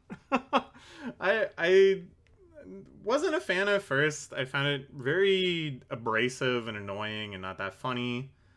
At the beginning, it was kind of like what I would call like Twitter webcomic type comedy. There's like the type of comic that's popular in Japanese social media where it's like crudely drawn and is just like a goofy little punchline, and it kind of just felt like Jump, and sometimes these become like manga, sometimes these become true serializations and actually get published. Sometimes they become like webcomics with a loyal readership and stuff. It's sort of like an evolution of like kind of nonsense 4-koma. Like I'd say B-Cub is actually one of the progenitors of this entire style and movement. But it really kind of felt like, oh, okay, Jump wants to get one of those going. And it was like a really poor fit for Jump. It was a really poor fit for like 16-page chapters. It just wasn't very funny. Just sort of like wacky situations being tsukomi'd. Without really any point, without really any funny jokes. So a very, very weak start. And then it started transitioning more into this mode of like where it's like battle shonen parody, where the actual battle shonen elements of like going around and fighting stronger dudes and trying to track down people and gaining weapons and powers and stuff is played fairly straight structurally, but all of the fights and all of the moments and all of the characters are just like extremely goofy, off the wall, random. The humor is often in kind of like elevating random parts into the structure. So it's like a very archetypal joke is that this like lady shows up who thinks she's in like a cafeteria and is like trying to buy bread. And it feels like it's just going to be a one-off joke, but then she becomes this like recurring character that she's brought back to be the punchline time and time again. And then she's treated as like one of the evil big four or whatever. Something like that. It's some joke like that. And I think, you know, in this mode, which is not a mode that we see in Jump all that often anymore, this sort of genre hasn't been done that many times. It kind of felt fresh. Yeah, I was into it. I liked that it had this progressing story. I liked them going to all these different settings. And it started to have like funnier jokes too. Like I think when you have more of a structure and you spend most of a chapter in something that actually has like progression and plot and structure, then as like the big punchline to the chapter, if you do one of these more stupid webcomic style jokes where it's like just really deflationary or anticlimactic or bizarre, I think that's like a lot funnier than just sort of like spamming them. So it started growing on me. But then I realized that like just kind of any mode it would get into, any premise, any character, any shtick, they couldn't really keep it up for very long before it started feeling tired. And it just like almost by the end, I'd say, yeah, by the end of like every kind of setup, every kind of arc, if you can call them that, I was just kind of like over it. And I'm like, this isn't funny anymore. It's just the same joke over and over. On to the next one, on to the next one. And I think that is different than like the greats of this genre. That I think you should be having the comedy hit a fever pitch before you move on to the next one. Whereas here, it really felt like they would run out of ideas as soon as they had an idea. And the ending was more of the same. I don't know. And what did I expect? The ending was what it was. Here in my notes, I see I've given the final chapter an A. So maybe I should reread it, because I don't remember liking it that much. I remember just thinking, oh, okay, well, that is what it would be. But we'll give it a B plus for the month for its finale. That feels more reasonable. It's not like I hated it, and it did grow on me, but it never was really that great. Okay. I wasn't one of those haters, though. There's a lot of people that are like, this is one of the worst things that's ever run in Jump. No, it's not. You don't read enough gag comedy. This is just... Jump runs all sorts of goofy-ass gag manga. Most of them don't last very long. Roboco is like an exception. Even Chojo is like an exception for the length that it ran. It ran for over a year.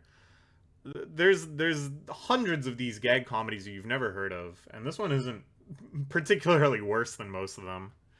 I think people were just like, it's drawn poorly.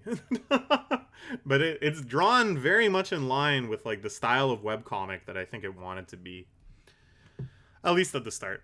Anyways, that's it.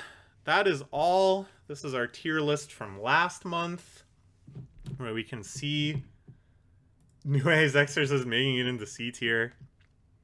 Can it make it back? I don't know. Here we had a very top-loaded month. It's a little more spread out. I ended up moving A- over here.